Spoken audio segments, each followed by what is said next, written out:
Welcome to the Just Being Frank Show, the realest sports talk show on YouTube, giving fans a real-life perspective on sports and entertainment. You knew better, you do better. Who do it better?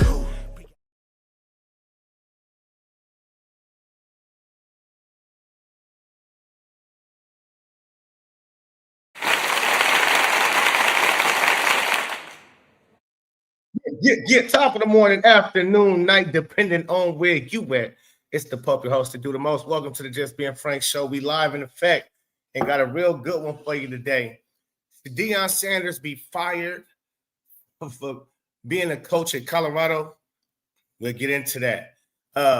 He had a blunder last night. The Colorado Buffs got blown out. I'm talking about destroyed. Do you understand what I'm saying? Destroyed by Utah. Not Alabama or Ohio State or Notre Dame or Oregon or something like that. Utah. Now, Utah is a good team. They are. I mean, they're not a bad team. They're not Wyoming.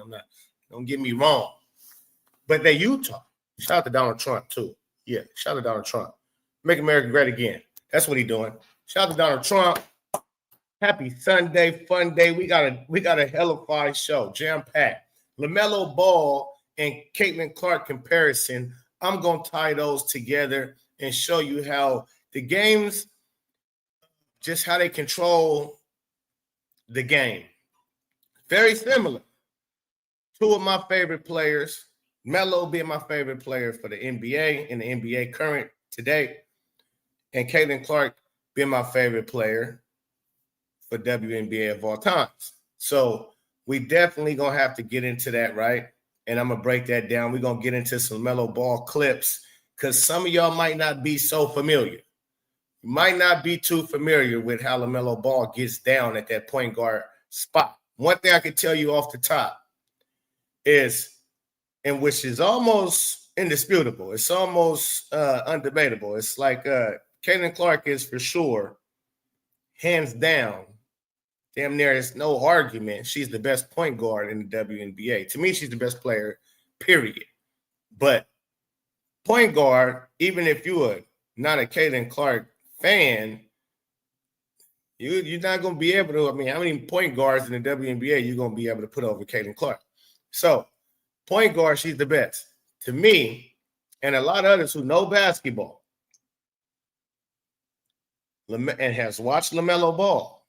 Because, again, a lot of people haven't seen LaMelo Ball. And I'm not, being over here on Charlotte, not playing in college, so on and so forth. Might not be aware too much. You've heard of, probably seen a little glimpse of this, that, and the other geniuses here and there. But you might not have really have tuned in and tapped in. I followed LaMelo Ball since he was 14 years old. So I'm all the way tapped into what he can do. He's the best point guard in the NBA. And it's really no debate. It is. Because you can say Tyrese Maxey, you can say, but when it comes to scoring, passing the ball, setting the table for everybody, knowing where everybody should be, throwing people open. I mean, like, again, when it comes to scoring, all around game, LaMelo Ball is your ideal point guard because he can score at a high clip, and he is so unselfish. And he causes so much attention because of his handles, his quickness, his height, right? He get going downhill, it's oh shit, and everybody and then he finds his open players. It don't even have to be a fancy pass. He hits people on the money in stride when they cut into the hole. All that, he don't miss it. So trust LaMelo. You.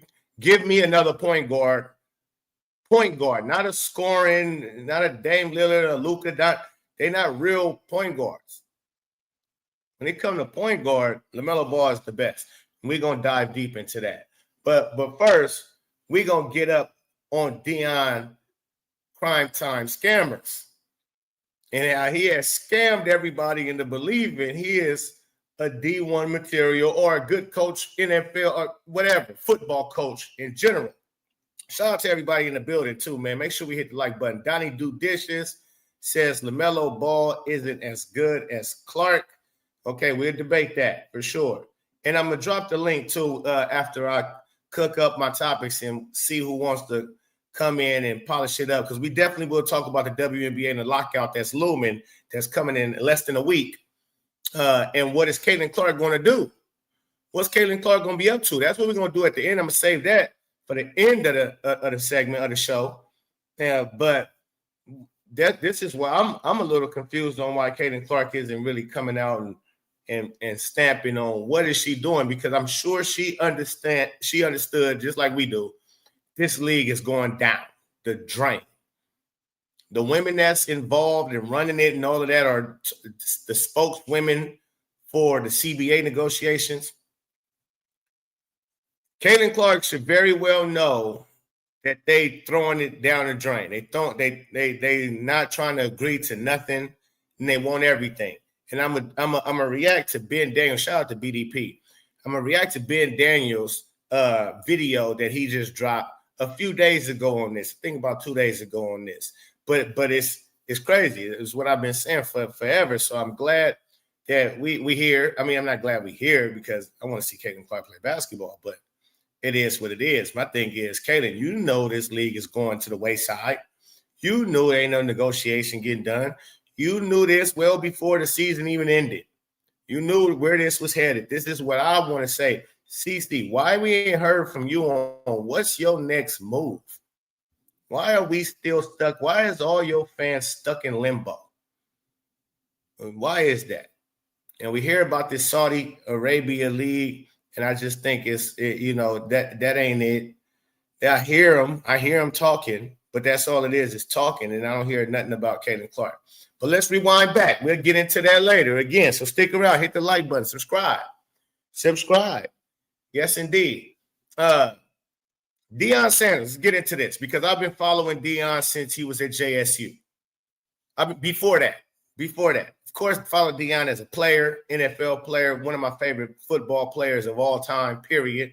Okay, it's Tom Brady and it's Deion Sanders for me. When it comes to football, playing the game of the best football players to ever play the game of football. Tom Brady, Deion Sanders. In that order for me. So it's never a hate on Deion. Shout out to D, shout out to Pete in the building, my guy. It's never, I always look at Deion like, man, he off the chain, right? Love to hear him speak when he spoke on NFL Network, all that good stuff. And when he got to JSU and the things that he was saying when he took the job, how he was going to level the playing field between HBCUs and Power 5 schools, especially since 75, 80% of the dopest players be black. And so why they all at the WPs, what they call them, white schools. And that God called him collect to come to JSU, Jackson, Mississippi, right? And reconstruct how college football and HBCU, historical black colleges, put them back on the map in the college football world and landscape. And I was like, hell yeah. I'm like, if anybody could do it, it's you. It's Deion. Prime time Deion Sanders. If anybody could do it, it's you, sir. Because he got that swag, he got that talk, he got that walk, and he has walked it. He has done it, right? At the highest of levels, at all of the levels, high school, college, pros, in 2 sports, not just 1 sport, 2 sports, all-time athlete. One of the could have been 3 sports if he ran track. He might have had some gold medals. Well, let Deion be on the 4x1 team in his prime when he was running 4.2s in the 40 get-ups. He might have had a gold medal or 2 in track. So really, you can say 3 just because he didn't participate. You can look at his number. He clocked it 4.2. That's up there. So again, it was never no hate. It was all love. I watched Deion. Little YouTube, he had a little reality type of show before he got to JSU. him and Shador. Shador was like a freshman in high school or something like that. Shiloh had kind of moved with Deion and Shador. I think the next year after, I think Shador's sophomore year, I believe Shiloh ended up moving with Deion from his mom. And so I was watching it. I was following Deion before even JSU. And when they got to JSU, I'm like, okay. And the talk he was talking. God called me collect to come do this, do that. I'm like, man, yeah, because you can do it. People gonna want to play for Deion. Deion can put money, invest money into facilities. And so I already knew all of that. Like all that's going to come with it, right? Nike loves them and so on and so forth. So they might get, of course, new uniforms, but it ended up being Under Armour, who blessed Deion and the Jackson State University with some of the flyest uniforms, right? Hooked them up. Got a practice facility, got a locker room, for everything. It was looking clean as far as that part of the football aspects of Jackson State. And then what did he do the very next year? He flipped a number one recruit in Travis Hunter, who ended up being the number 2 pick of the NFL draft, playing in the NFL right now, who played both ways, same position Deion played. And so I'm like, wow, he flipped the number 1 recruit from going to Florida State. That's where Travis Hunter was committed to verbally, to Florida State, his hometown, where he from, and he was going to play there until Deion came about and recruited him and brought him over to Jackson State, right? And meanwhile, this is at the height of the beginning of the NIL deals and so on and so forth. So to be able to get Travis Hunter to come to a Jackson State and not a Power 5 like a Florida State at Miami or something like that, that's big, huge. And he was able to get other 4-star recruits to come to Jackson State as well, to transfer over as well. So Jackson State, when it came to being in the HBCU conference, the SWAC and the MEAC, they had the best roster top to bottom. He also had coaches that was supposed to be like that as well. And Jackson State looked like the thing. ESPN followed every game. They was on TV every week. It was going down. Jackson State, they had celebrities coming out to the games. They had celebrities on the sideline and all this good stuff. It selling out the stadium every time they had a home game. It was big business. It was happening. He was on the path of changing things around. You end up having even basketball players were starting to visit Jackson State and HBCUs just because of the wave that Deion was creating, right? Shout out to AW in the building, Jeff Sandy, and Cassie Blue in the building as well. Let's hit the like button, ladies and gentlemen. I'm laying this down because I want to show y'all something. There's no hate. I'm trying to show y'all something to where when you got to call a spade, shout out to BDP, when you got to be frank about situations, you just got to be frank about it. And that's why I named my show that as well. Just not because it's my name, but I am frank about a lot of these situations. And it don't matter how much I like you, how much I was a fan of something. If I see something wrong, I'm going to point it out, whether it's Deion Sanders, who was, like I said, I got top 2 all-time, number 1 athlete of all time. I got number 1 athlete, period. It's hands down. It's not even close. So I'm not privy to it. And again, I was a big fan of him. But when I start to see he moved weird, and before he made the decision to go to Colorado, I noticed every time he got to the Celebration Bowl, which is like the Super Bowl, the championship, the national title of the HBCU, basically. And it's the SWAC, whoever's the best in the SWAC conference versus whoever's the best in the MEAC conference. And Deion made it. He would run through the SWAC, right? Run through them, get to the Celebration Bowl, and lose. Both years he was at Jackson State. He lost when he played against another opponent, a coach that had his team ready and willing to do whatever they needed to do to win the games. And Deion kept losing in the big games. And I'm like, man, that's kind of crazy because your roster is much better than everybody's roster. So can't be like you don't have the roster. You definitely got the roster, right?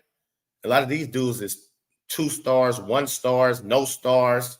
That's at HBCUs. You play the 2 stars is like the highest really that's going to be playing at HBCUs in today's day and age. Back in the days, all the stars and Hall of Famers used to come out of HBCUs before they when things were segregated. Okay. But that's not the case no more. Ever since, it's been intertwined, Power Fives get all the 3 stars, the nicest 2 stars, 3 stars, 4, 5. HBCUs, they get no stars to maybe a 1 star, right? And so Deion, he got a 5-star number 1 recruit in the country on his team. So think about the level of talent Travis Hunter has to a lot of the other guys. Even though I know that doesn't mean everything because of what star you are. Was you a 2-star, you can still play at the level of a 5-star player. Yes, for sure. But for the most part, it is what it is. Travis Hunter did become, he did become the number 2 pick in the NFL draft. So it wasn't no fluke that he was the guy, right? So his talent, the guy, way above HBCU talent. And Shador was a 3-star coming out of high school. Shiloh was a 3-star, something like that as well. So, and then they transferred a lot of 4-star and 3-star players to the squad. And when he left so abruptly, so quickly, and he had everything going, it was a head scratcher for me. I said, wait a minute. You just told the people 2 years ago when you took the job that this was God's calling for you to do this and do that, and even the playing fields. You said all of this out your own mouth, and you wore God and Jesus Christ on your sleeve. You said this is what he set you up to do. And I believed you. I'm like, right, this is why you probably got blessed with the talent he gave you, with being the best athlete ever, because you are so, people come to you. They just attract the people, and you've done it at the highest level. People look up to the talent that God has blessed you with, honestly. So I'm like, yeah, if anybody can make HBCUs, because I always wondered that too, like, HBCU, why everybody just skedaddle on HBCUs and just back to the wayside? Like, with all the talent that people have and all this pro-black stuff people be out here talking about, why are y'all sending y'all kids to the white schools that you per se, right? Which I don't care which way, but again, when you hear so much of the racism, black people yelling racism and black people yelling do for our black people when black-owned businesses support that only and so on and so forth, you're thinking, well, what the fuck is going on with the HBCUs? And why all the top talent is not going there? They choose another way. But with Deion, I said, that's going to change. Because once he filled his roster up with a bunch of Travis Hunters, 5-star recruits, 4-star recruits, and they see how that thing booming, you're going to have more coaches, which end up happening. Michael Vick's coaching in the HBCU, and Eddie George was coaching already there, so on and so forth. Now you have somebody else. Ed Reed tried to, but he had too many nigga moments, and he ended up getting fired before he even got hired. The nigga got fired before he got hired. How that happened? Yeah, nigga moments. But I knew people would start flocking over there because that's what you get the coaches, you'll start getting the players. And when you lead by example, if you're Deion Sanders, I'm over here. I'm much better than all of y'all, except for Tom Brady. So if this is good enough for me, it's good enough for you. So just imagine if you had Deion Sanders, Michael Vick, Deshaun Jackson, Eddie George, Ed Reed, so on and so forth, and they all coaching the HBCUs, and they all can actually fucking coach, because it's been proven. It just seems to be a problem with Hall of Fame type players being able to be good coaches. It's just something that's, I don't know. I don't understand it. I don't know why, but it is what it is. There's never been a Hall of Fame player, except for Bill Russell, I should say. I can't deny Bill Russell. Bill Russell was a hellified coach and player. So it's been one. Magic tried it, failed miserably, right? Who else? Who else tried to coach as a top-notch player? Isaiah Thomas tried it, failed. It's a bunch of names. I can't think off the top of my head, but a bunch of all your best coaches, they're not Hall of Fame players. They might have been players, role players, on championship teams, so on and so forth, but they're not Hall of Fame players. So it is. I don't know why that is. That's weird, but it is what it is. So make a long story no longer. When Deion made the move to Colorado, I said, wait, something ain't right here. Because you gave us all that Christianity and God brought you to Jackson State. Now you're leaving so abruptly. And that made me scratch my head. And I'm like, so are you a false prophet now? Now I got to look at you as a false prophet, because if God wanted you to be there and that's what you was actually doing everything that you said God sent you there to do, it was happening. And it would have been even bigger than just football, because Jackson, Mississippi needs God all over it. Hello? Very disruptive, destructive city, town, whatever you want to call it. Jackson, Mississippi is terrible. But when you have a lot going on and you put resources in somewhere, which Deion could have done as time went on, you put resources into things. You invested in the things. You having this going, that going. You talking to people, going out in the community. He could have not just changed the likes of HBCU, which is huge. He could have changed the likes of how things operated in Jackson, Mississippi. Believe me, he could have had camps and all kind of good shit going on and talking to the gangsters and all of that, and cause a peace treaty. He could have done all of that. Had more thugs get closer to God, to Jesus Christ. He could have done all of that.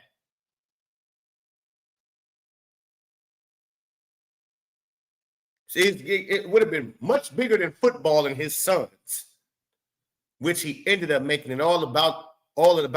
And that's why that was very selfish, and it was very hypocritical for him to leave Jackson State after promising all the shit he promised and saying everything he's saying, while saying God told him this is what's happening, and he listens to God, but then all of a sudden, well, God told me now to come over here. Huh? And so I said, okay, well, let's see what you got, because you lost both of the championship games when it came to the two best teams in each conference of the HBCUs, the MEAC versus SWAC. You lost both the big games. You haven't won a big game yet. Beating all them other not big games. You ain't won no big games, even at the HBCU level. You watched through the SWAC, but the SWAC, who is the SWAC? What is SWAC? It's whack. The SWAC is whack. It's no real competition. You had way more talent than everybody else. So when you go to Colorado, so now let's see what you do. He ended up kicking out everybody who was at Colorado on the roster, basically. Literally, not even basically. He literally came in there and told all of them, I'm bringing Louis luggage, and y'all can be excused because y'all only won one game the year before. You only won one game. All of y'all don't need you. Even, peep this out, even Jerry Rice's son was on Colorado. Jerry Rice's son, the greatest wide receiver, arguably with Randy Moss, and I'm a Randy Moss. I go Randy Moss, but it's debatable. Jerry Rice is Jerry Rice and Randy Moss and nothing else. You can say Calvin Johnson. No.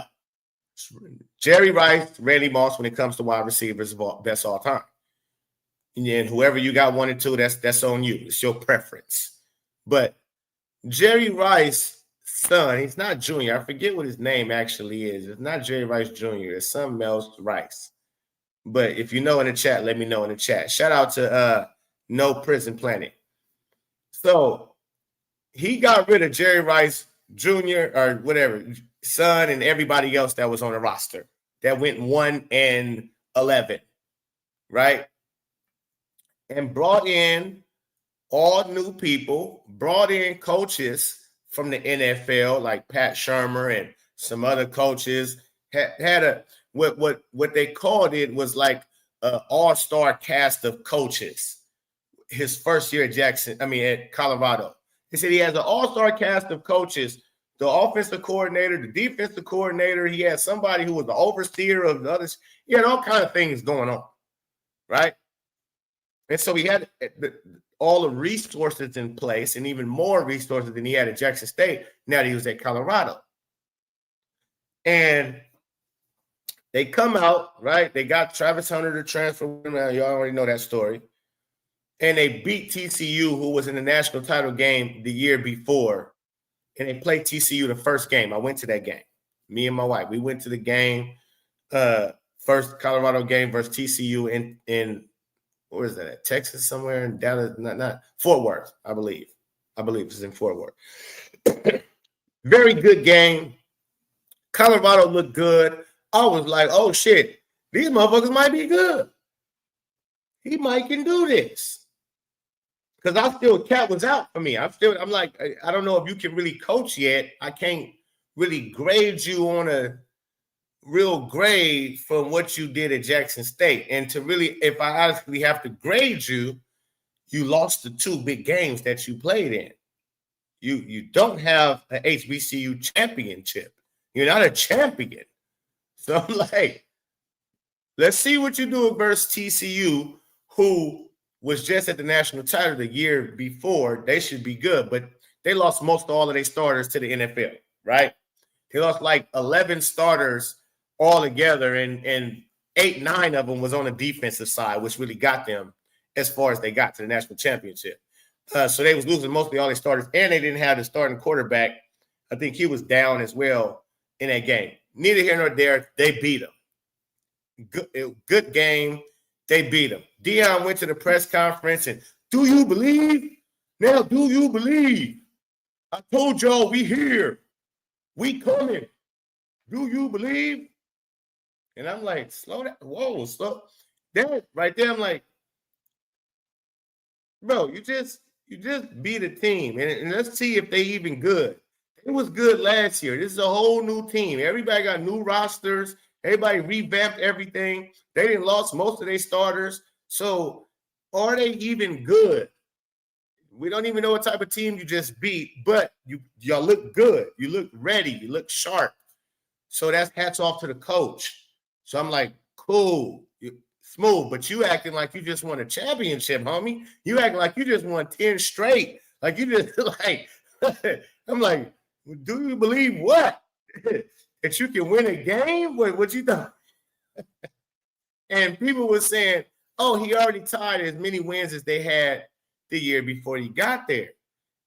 And I'm like, bro, it's not like he came there, took the team he went 1 and 8 with. I mean, not he, but took the team that went 1 and whatever, 11, and then made them look good the next year. They look like a totally different team. No, it's a totally different, all new players. It's not, none of them players are here. So it ain't like, oh yeah, we was only 1 and that's why I kept trying to, I was confused how people didn't understand that. Like, he got a whole new squad. This ain't the team that went 1 and 11. This is a new team with 5-star, with the top recruit. He one of the best players in the country on the team. Shedeur Sanders went out and dropped 500 yards passing. He could throw the football. They got squad. They had running back in Welch and Tony and Augusta and They had some players. So then they start getting whooped. Then they start just getting whooped. They only won 4 games. Make a long story long, they only won 4 games the first year in the Pac-12 when Pac-12 was deep. Pac-12 was probably top 2-3 conferences that year.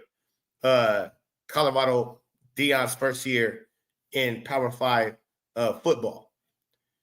Pac-12 was tough. Washington had Michael Penix, and Oregon had squad, and USC had Caleb Williams, and Washington State even whooped their ass, and Stanford whooped. I think they'd be right. That was Stanford. Stanford came back down 27. They had Stanford 27-0 in the first half and lost.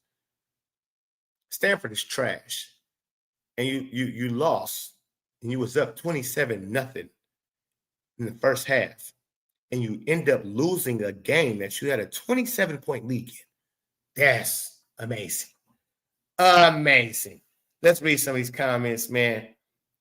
Pete say Deion's only goal at Colorado was to make sure his son got all the playing time and got drafted. Hey, real talk. He coached daddy ball. He definitely coached daddy ball. I brought my luggage, and it's Louis. Yeah, that's ooey. It's missing the L. You didn't catch you didn't caught so many L's. How you missing the L out your Louis, sir? Ooh-wee. Bloopy. Deion always treated some players awful too. Whitlock interviewed them last year. Yeah, no doubt. I've seen all of that. I paid attention to all of that too, for sure. He had 1 5-star Travis. You capping. The team was full of players other teams didn't want. I never said he had multiple 5-star players. I said he had the best player that came out of high school in the country, who is the number 2 pick right now. And he also definitely had other 4-star recruits come over, transfer. You can say they didn't want him, whatever. He had the number 1 transfer portal. He had the number 1 recruiting class in the transfer portal. So you can make excuses. See, people like you, the Texas Truth, don't be making excuses. He had a squad. He had a good enough team, a team that it shouldn't have went 4-8 and get washed by every team that was good. Every team that had a good quarterback, they got washed. It wasn't even close games. They was getting abused. So, and then you played in the Big 12 the next year. You get even better players. You get even better players. Jimmy Horn Jr. and you get even better players. But you lost one good player. Oh yeah, see now you capping. Because my boy was definitely a 5-star, I believe. The running back they had. What's the running back's name they had? Who transferred to Kansas State? Edwards. Dylan Edwards was a 5-star, was he not? Was he not? If that's the case, why he's still there, Pete?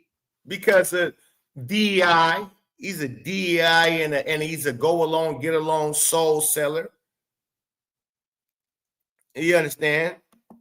Yeah, you did say, you even said Michael Welch, who wasn't even their first game against TCU. Man, so again, I didn't say he had a bunch of 5-stars. I never said that.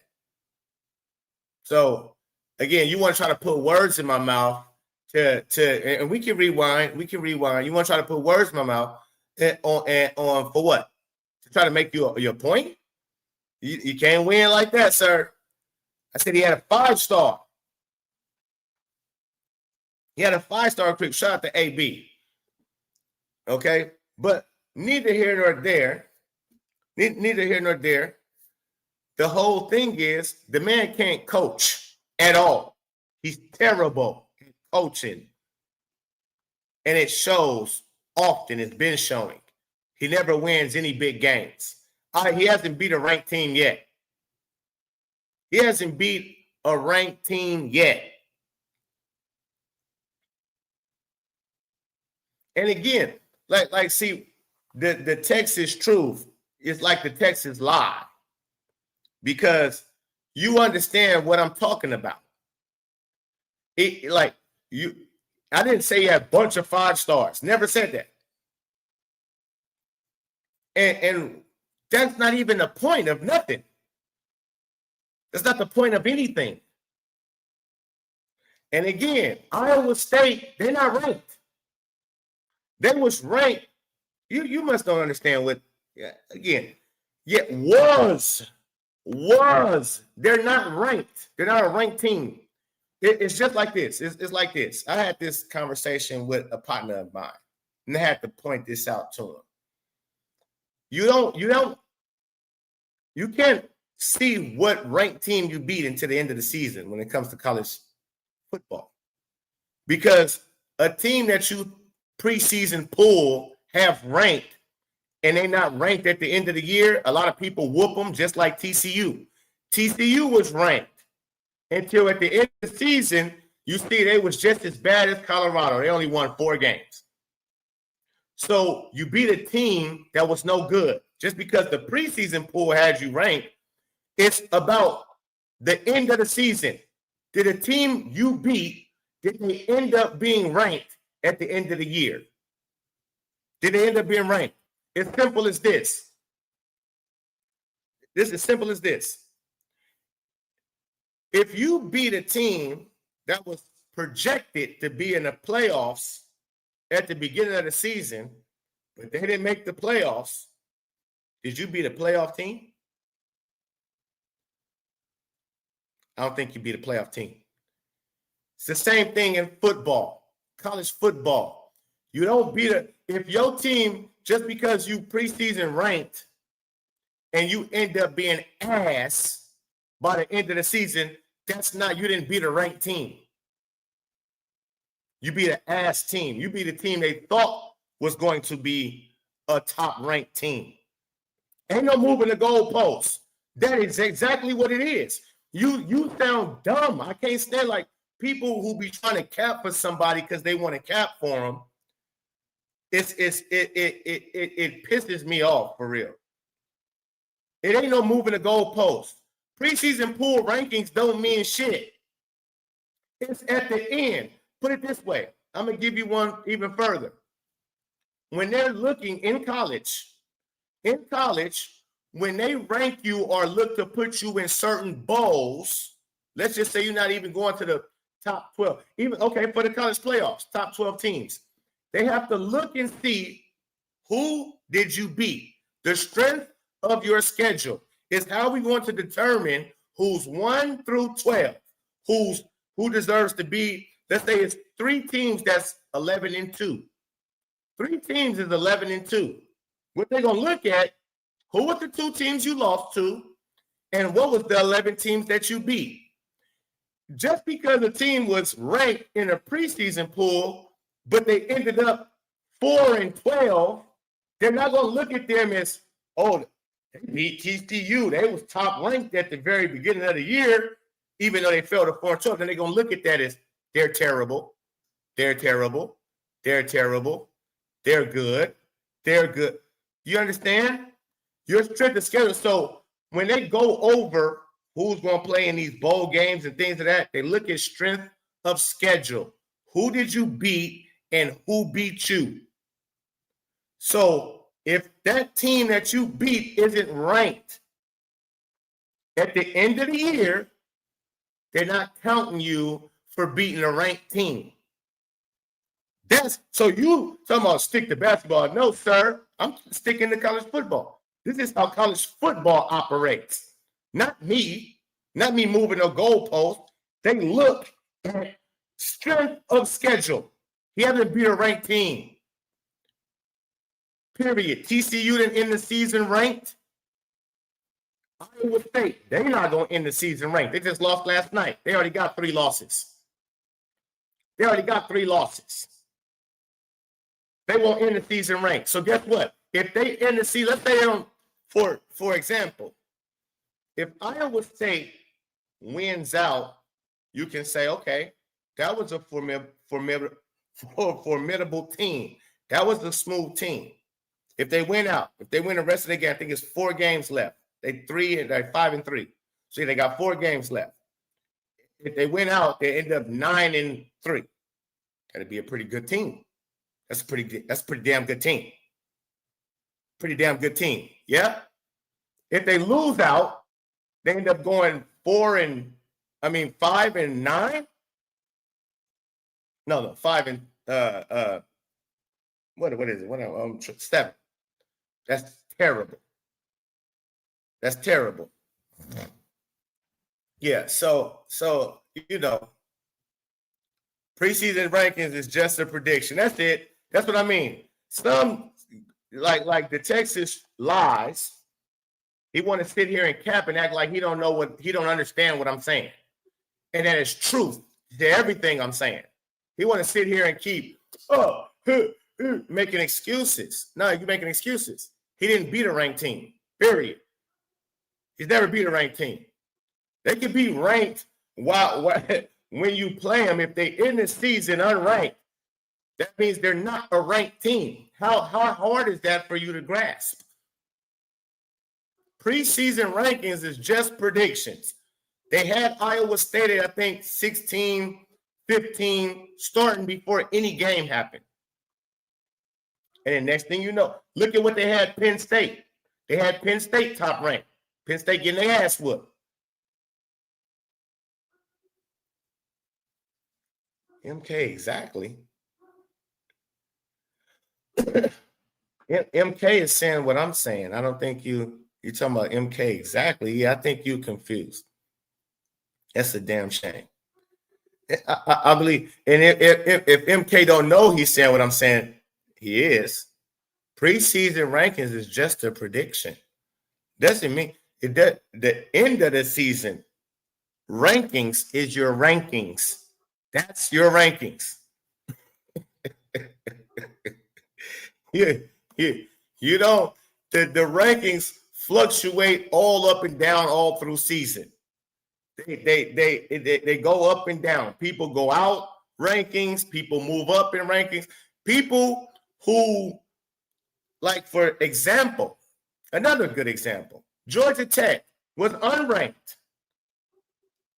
preseason. They wasn't on anybody's radar. Now they're ranked. I think they're like in the top 10 or something, I believe. But now they're ranked because of they've been winning. You understand? So by the end of the season, Georgia Tech most likely will be a ranked team.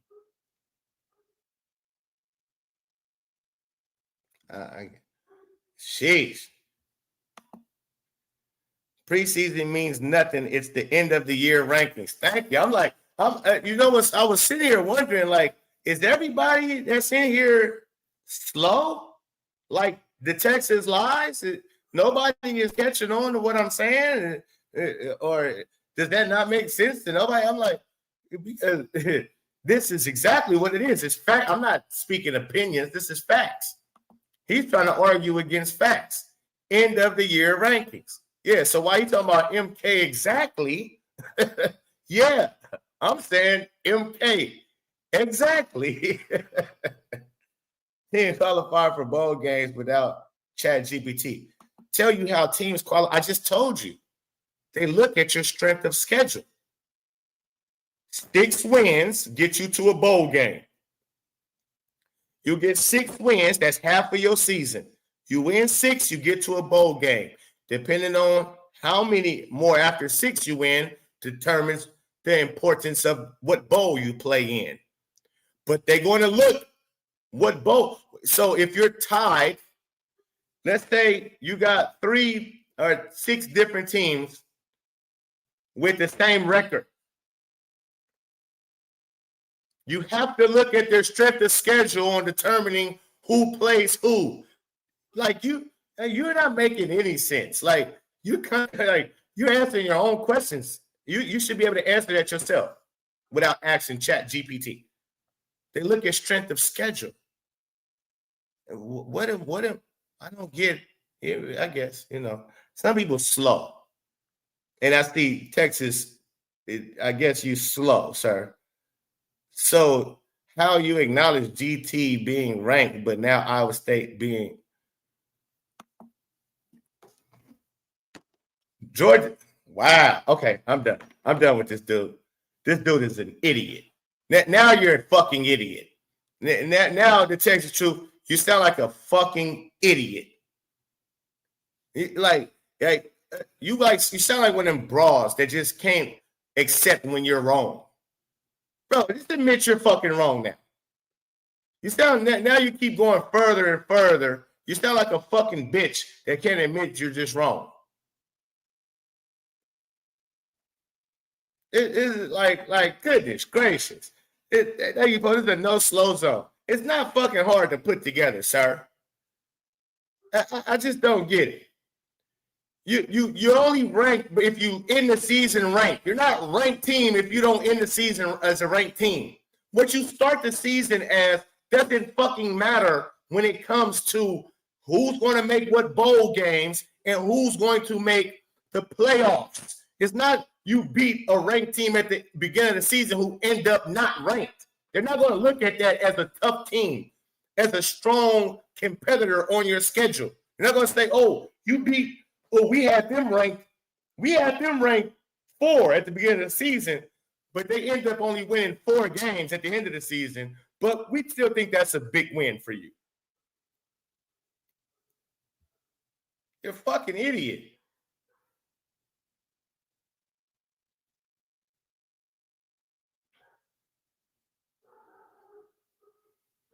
Who, the Texas Truth? Okay, yeah, I guess. Okay, I never knew that. I don't really read too much of the Texas Truth's comments, but I see he's a prime sexual. I see that. But now let's go ahead and get into what Deion Sanders. No, before I do that, now let's talk about the game last night. Let's talk about the game first. Let's talk about the game. 40-0, 43-0 at the halftime. Utah get the ball first. Now, again, pre-game conference, Deion was saying, we beat them last year. We already know what they're going to be looking at doing. Which, see, again, it tells me this dude don't know what he's talking about. This dude is an idiot. He's slow. He's thinking because they beat them last year. Same thing I think he even thought with TCU. Same thing he even thought with TCU because he beat them 2 years ago that they thought they knew what they would do. Like they got a whole new team. And they got new offensive coordinator. Utah got a whole new offensive coordinator. So you're talking about what you did with them last year. They're not even running the same shit. So to even think that because you beat them last year, that you already up on and prepared for what's about to happen in this game just shows me he doesn't know what he's doing. He's not a good coach at all.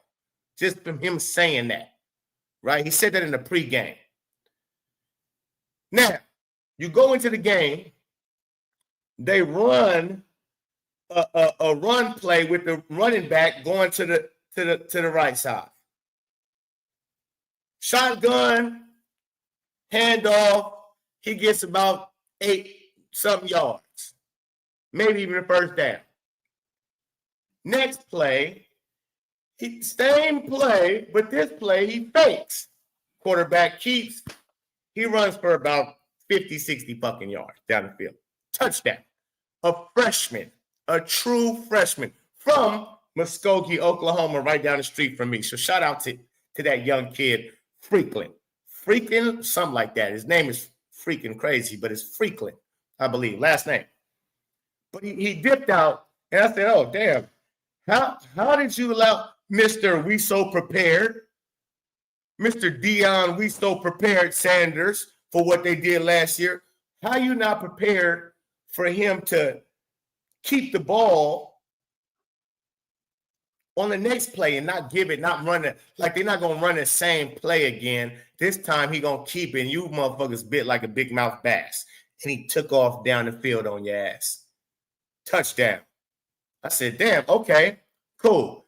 You get the ball, and you automatically want to start throwing the football. You have Caden Salters, who is a running quarterback. You got to put him in situations to be successful in throwing. So meaning you need to start running him first. Threat the defense with his legs first. Run the football, especially when you know Utah. If you know Utah, you know they blitzing heavy. How you offset a blitz is running right down their throats. That's how you offset a blitz. You got to run the football. Put a little trickeration sometimes in it. But first start out running that ball, and then you want to start doing some quarterback design runs with Caden Salters to get him involved. Because once he started running, now his confidence, everything started moving for him properly. So you set him up. You have to set him up for success. Your game plan is crazy. Why are you throwing and chucking the ball down the field knowing you facing all-out blitzes, different type of schemes of blitzes, because that's what this team is. They are blitzing team. So you should already know as a coach coming into the game, if you're going to pass, it better be quick outs. It better be halfback screens to the running back, not those fucking bubble screens to the wide receiver. That shit's terrible. Give you regular running back screens, quick slants, right? RPOs. That should be your game plan. Those should be your few plays if you want to come out playing, throwing the ball. But even if you want to have a mixture of it, it should be those quick passes while you run the ball. Quick passes, run the ball. Then you can set the team up, the defense up, to move up. If you become successful in what I'm saying, how you start the game out. Now, Caden Salters can find Amarion Miller, who's a burner, deep down the field. You have to, this shit is chess, not checkers. It's a method to the madness. Even if you run the ball and get 2 yards your first carry, 2 yards, and say, they tried to run the ball, and I understand the running back, it's bad snap, bad handoff, I should say. Bad handoff. They fumbled the ball, but they recovered it and ended up being 2nd and 14, something like that. 2nd and very long. And so they tried to pass the ball. But the pass play that was drawn up, crazy. It's too wide, it's too long. So you put in Caden Salter, you leaving him on an island, leaving him out to dry. It's crazy work. It's crazy work. Deion, 150 pass plays and 2 running plays. And one of those runs is the team running onto the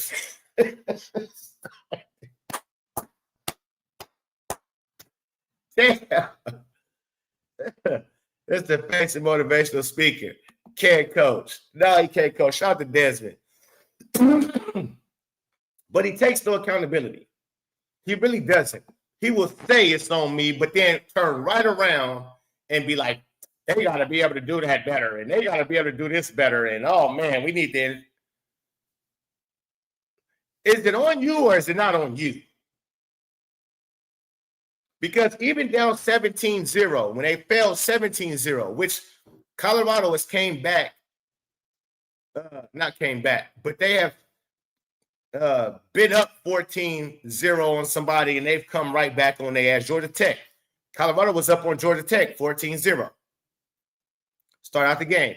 Colorado continued to run the ball. I mean, not Colorado. Georgia Tech ran the ball, got back in the game, won the game. They was up 14-0 on somebody else. I forget. It was up 14-0, and they lost it. So, and the team kept running the ball. So I'm like, Deion, you didn't got your ass whooped.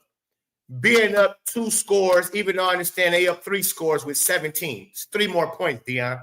You in the first quarter still. You have time to run the ball still. He just completely diminished the run. I mean, didn't run the ball at all, no more, until the third quarter when they already down 43-0. But he still didn't run the ball yet. I don't even think he ran the ball until damn near fourth quarter. But no, I think he started running. He started running the ball. He started running the ball a little bit. Quarterback runs a little bit. That was crazy. Quarterback runs. Now all of a sudden you know how to call quarterback runs. You couldn't do that in the first quarter. You wait till you down 43-0 for you to start running the ball now. Now you should have did that when you was down 17-0. You should have gave your team a chance because the Utah true freshman quarterback, he wasn't even out there cooking. He was out there struggling.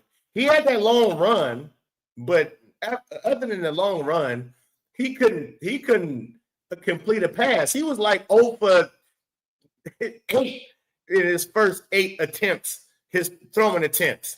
So the defense was holding, even though they got down the way they got down. They wasn't just letting them do whatever they wanted to do. So again, if you had your offense to at least get your defense a rest, you start running the ball. You left your defense on the island, Deion, because you kept throwing the ball and going 1, 2, 3 out.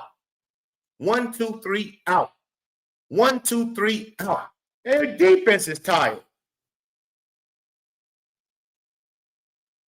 You are a terrible coach. And there ain't nothing around it. That's all on you. You're not even trying to give your team, your defense time. Get a breather. Run the ball a few times. Let's run this clock. But let's get down the field. Utah running the ball on your ass, and they getting right down the field quickly. So if you're thinking you don't have time to run the ball, who's to say you're one of your talented running backs? You got 4, 5 running backs over there. Who's to say they don't crack one for a good 50, 60 yards? Who's to say Caden Salters don't get to the outside and crack one if you do a design run play, a fake with the quarter? Like, you just abandoned the run. Only down 17. It's only first quarter. That's crazy. It's crazy work to me, for sure. So they end up getting their ass whooped 53-7. And let's hear, I'm going to pull up what Deion had to say about this ass whooping. And we're going to go over that. But before I do that, let me go ahead and bring up Lamelo Bizzo just to let y'all know, just to give you a little glimpse of what we're going to be discussing after this Deion situation, how he is so similar when it comes to point guards, best point guards in the league, and we're going to compare the two. But this Lamelo,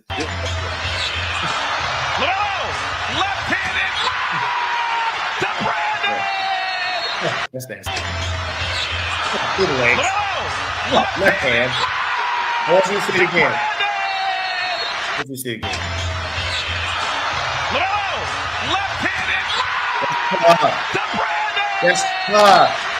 You understand? Through the legs with the left hand. That's a lot of money. That's tough. It's crazy work. It's crazy work right there, ladies and gentlemen. LaMelo Ball is a different breed of a basketball player. I'm just going to, and we're going to dive into that. But first, let's bring up this clown right here. This guy is such a clown. I can't even, oh my God. And he kicked my butt today. Hold on. I got a lot of respect for Coach Whittingham. And he kicked my butt today. It was one-on-one with me and him, and he won by a significant margin. Love him, appreciate him, love his Right there, I'm pausing. I got to pause. Even that's a narcissist at his biggest. Like, him to claim Jesus and Christianity, he's such a hypocrite and a narcissist. It's crazy. This was a one-on-one match between you and him? My nigga, this is the ultimate team sport. Now, yes, this is a fake way. Let me tell you what this was. That was a fake way of trying to be accountable, hold himself accountable. But that's phony. It's fake all the way around the board. This is a one-on-one again. No, it's not, nigga. It's not a one-on-one. But yeah, you damn sure right. You are the head responsible man for sure. But don't try to make this out to be like I'm taking all accountability and telling you I got my butt whooped because that's fake, my G. Endurance, his longevity, the attitude of his team resembles the attitude that he has for himself. And your attitude of your team resembles the attitude that they got, nigga. Dumb. I'm glad you're saying this. I just want to keep pointing these out. Yeah, keep bigging him up. Keep sucking his nuts. This is bad. It's probably the worst beating I've ever had, except for when my mama whooped me. He's stuttering, trying to make a joke. It lied on dead ears. There ain't nobody laughing at that shit. As a kid, I've ever had, except for when my mama whooped me. My mama whooped me. As a kid. He thought they was going to laugh. 422 yards rushing. You ain't winning. You're not winning. Yeah, 300 yards, you're not winning. 250, you're not winning. 400 yards rushing in a game. In a half. They had 400 yards in the first half. Again, if you don't believe this dude can't coach, it's not like he's Wyoming playing against a Power 5 school. It's not like he's at Jackson State playing against a Power 5 school. It's not like he's Delaware or he's North Dakota State. The teams that he beats. It's not like he's the teams he beat, right? Oh my goodness. This is hilarious. This guy is getting spanked like this in his own conference. This is within his own conference. You don't usually wash teams this way in your own conference. This is how you beat up on teams that you like just know you're going to, Alabama versus Tulsa or something like that. Savannah State. It's going to be 70-3 around his over. Like, that's how he got whooped. He got whooped like as if Utah was Bama. I'm talking about Nick Saban's Bama versus Delaware or something. I mean, my goodness. That is Wild Bill. That's Wild Bill. It's not capable. Total offense, 140 yards, you're not winning. You're not winning. They had 587 yards of total offense. You're not winning. With that, special teams gave. And who was you not winning? He just went from him and the other coach. We not winning. Where's the we? It's you not winning. Who you talking about? Your team? Or you talking about you now? Which you talking about?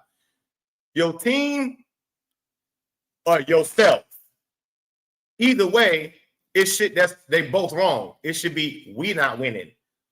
We gave up this many, we not winning. We gave up this, we not winning. There's no we still so far yet. But let's listen. Up a fake punt as well as a block punt, you're not winning. So all three phases, we got our butts kicked. Let's go.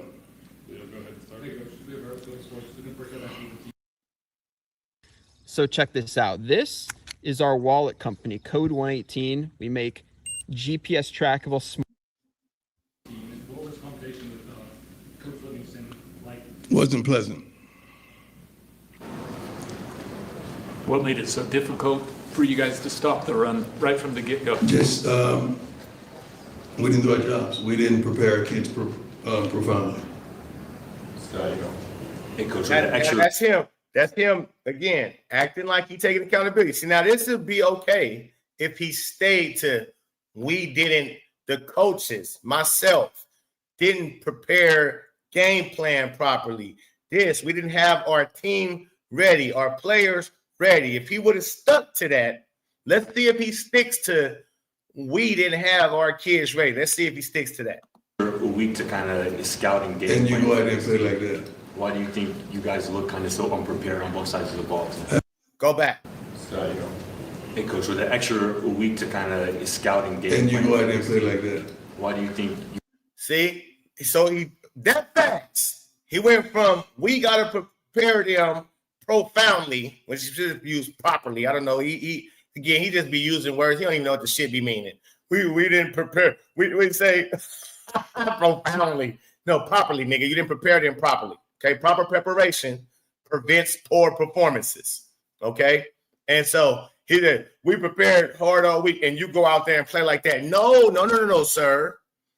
You went out there, and your coaching staff went out there and coached like that.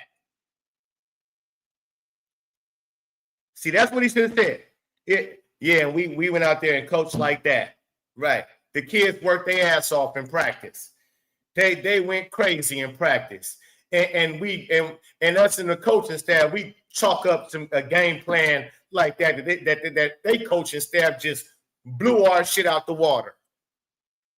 Because again, it ain't our talent. It's not Utah is way more talented than Colorado. No, it's the coaching staff. It's the coach. It's not Utah, some world beater team. They got 5 stars all over their roster, and they got the top dogs like they Alabama, Ohio State, Oregon. Like no, this is Utah. They cool, but they ain't like that. This is Utah. You guys look kind of so unprepared on both sides of the ball. You guys look so unprepared on both sides of the ball. Yeah, let's go. Why do you think you guys look kind of so unprepared on both sides of the ball? Why is that, Prime? The way we practice, the way we prepared, is no way that should happen. There's no way the physicalness. The way we practice, the way we prepare, there's no way that should have happened. The only way that can happen is if you have bad coaching, game planning, no adjusting. That we exuded all week long, it's no way. It's the way it happened. Consistency. The only thing we were consistent in is, I guess, penalties. We didn't have penalties, right? What we were 2 penalties, something like that. Right. The fact that your team didn't even see again, your team didn't even cost you and your game plan by killing you with penalties, by killing you with giving the team yards or taking away yards from your offense. Your team didn't even kill you with penalties. It's your game plan killed you. That was great. 2 for 15 yards. I'm proud of that. That's about the only thing. It's the only thing I'm proud of. Offensive line, which has seemed to gain traction over the week, seemed to have a setback today. Couldn't identify. Yeah, they blitz us to death. They're still blitzing us right now, and we inside. They're still blitzing us right now. And guess what? I just told them, be ready for the next week. Got out the bag. Be ready for it. Hey, Coach, it's easy to look at a game like that and look at the quarterback, but when he doesn't have that kind of time, how difficult is that for Caden to get anything going? It's difficult. Yeah. Hold on. Yeah, I see that. Yeah, because I know a lot of people, especially primetime sexuals, they're going to look at they're going to look at the quarterback. Oh, the quarterback. No, look at how you play. Look at the way you plan a quarterback. Look at the style you got him playing, the plays you calling for him. It's terrible. When he doesn't have that kind of time, how difficult is that for Caden to get anything going? It's difficult. Coach, you just said how much respect you have for Coach Whittingham, and this is obviously a tough question to answer, but when you look at his program and the sustainability that they've built, that's where, you're trying to get there. Yeah. What do you think is separating you from maybe a little bit more progress? That's a great question. Stability in certain areas. But the thing about it, those areas show up and they show glimpses of success. Who is he talking about? Somebody tell me in the chat who we talking about. And I don't want to hear that you would have agreed bullshit, the Texas lie. That's a lie. talking about, oh, if you would have blamed all the coach. No, he's the head coach, so he gets all of the blame. You don't blame the assistants. No. Yeah. They definitely catch some blame in it, but he's the HNIC. I'm not going to sit there and look at Bill Belichick's offensive coordinator and his defensive coordinator. I'm not looking at them, because you agree at the end of the day, you got the yay and the yay or nay over any call, over any game plan. One of your offensive coordinators want to come up, or one of your coordinators want to come up, not offense, but either one, defensive or offensive. You have to say, okay, yeah, that's a good scheme. That's a good this. That's a good that. That's not good. No, I don't know. I'm not feeling that. No, we about to start running the ball on this series. I want you to draw up run plays. I want you to get Caden Salters. I want you to get some plays to him getting to the outside, running the football.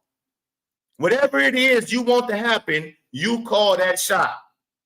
So no. Buck stops with the head coach. Don't try to, I would have agreed. No, fuck out of here with that. Sometimes you just are dumbfounded, man. But again, no, that's what I asked. I wanted somebody to answer that question, just in case y'all don't know. Who was he talking about when he said the stability? Let me go back a little bit, because I know I got long with it. My bad. But I want to hear this again. And I want y'all to, somebody answer this question on who is he talking about? Stability in certain areas. Let's hear the question. That's where, you're trying to get there. Yeah. What do you think is separating you from maybe a little bit more progress? That's a great question. I want to hear the whole question. Coach, you just said how much respect you have for Coach Whittingham, and this is obviously a tough question to answer, but when you look at his program and the sustainability that they've built, that's where, you're trying to get there. Yeah. What do you think is separating you from maybe a little bit more progress? That's a great question. What do you think is separating you from getting there, where the coach from Utah has getting his program to where he's building it up to be a reckon with, a team, a college that you have to reckon with year in, year out? They have a formidable, respectable team to come out and compete at the highest level.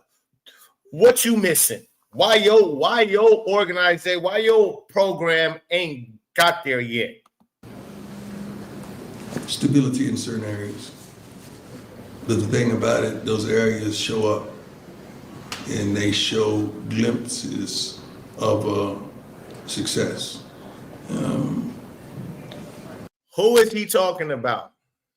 Is he talking about one player? Is he talking about many players? Because I'm under the belief that he's talking about Caden Salters on the low. He's trying to act as if it's Caden Salters, the stability in certain areas.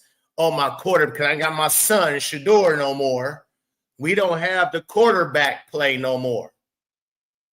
That's what he's trying to, that's what he's really low-key saying. Oh, and he shows glimpses at times. Looks good. And at times doesn't look good. That's some sucker shit, especially when you have the ability to change that situation. You have the number one recruit at quarterback, the top quarterback in all of high school football last year. He's on your sidelines. So you can keep trying to throw Caden Salters under the bus and keep throwing little subtle jabs and little throwing your rocks high in your hands, acting as if, you didn't say his name. So, you're not really talking about it. Yeah, nigga, yes, you is. You can't pee on my leg, tell me it's raining. You're trying to blame this on that young kid. That young kid, Caden Salters, was over at Liberty winning. He had with 20-something and 4. He was a winning quarterback. That coach was putting him in winning situations to be successful. And you didn't take none of the tape that he put over there and you put it into your offense. You had Pat Summer. Hey, take some of the things he did very well at Liberty and implement them in this offense. And don't give me that, that was Liberty and this is the Power 5 or this is Big 12. Bullshit. Big 12 ain't shit, first of all. The Big 12 is not a tough conference First of all, this year's a little better than last year. But the Big 12 in an LFI conference. And you went from Shador. We seen Shador go from Jackson State, HBCU, who not even nowhere close on the level of the American League that Liberty is in. I believe it's called the American League, if I'm not mistaken. Whatever conference thing is better than HB, it's better than the SWAC. And he played down there better than Shador did in his conference than what Shador did in the SWAC. Caden Salters was running shit in his so again, it's so easy to say, okay, what did he do good over there? Because he was a winning motherfucker. Whatever they was doing, it was winning. It was working. Let's see if we can implement some of those things over here. But no, what do, Deion? You trying to turn him into a Shador, a sit in the pocket quarterback. The boy got wheels, and he doesn't have he got a cool, it's okay arm, but his accuracy, put it this way, the ball looked good when it come out, but it's going to the wrong person damn near 60, 70% of the time because of the way you have him playing. You're not putting him in a position to succeed and to look good. And that's messed up because it's this boy's last year. You really messing this boy draft stock up, for real. You killing his draft stock. I mean, destroying it. He going to definitely have to change his position if he want to get drafted to the NFL, because the way you got him looking at quarterback, oh, shit. But you know what? I take that back. Because I think the NFL scouts and everybody else know the real football minds and not the prime sexuals and the fucking the ones who be all on his nut sack. They know Deion can't coach. They know Shador wasn't a good quarterback. That's why he went in the 5th round.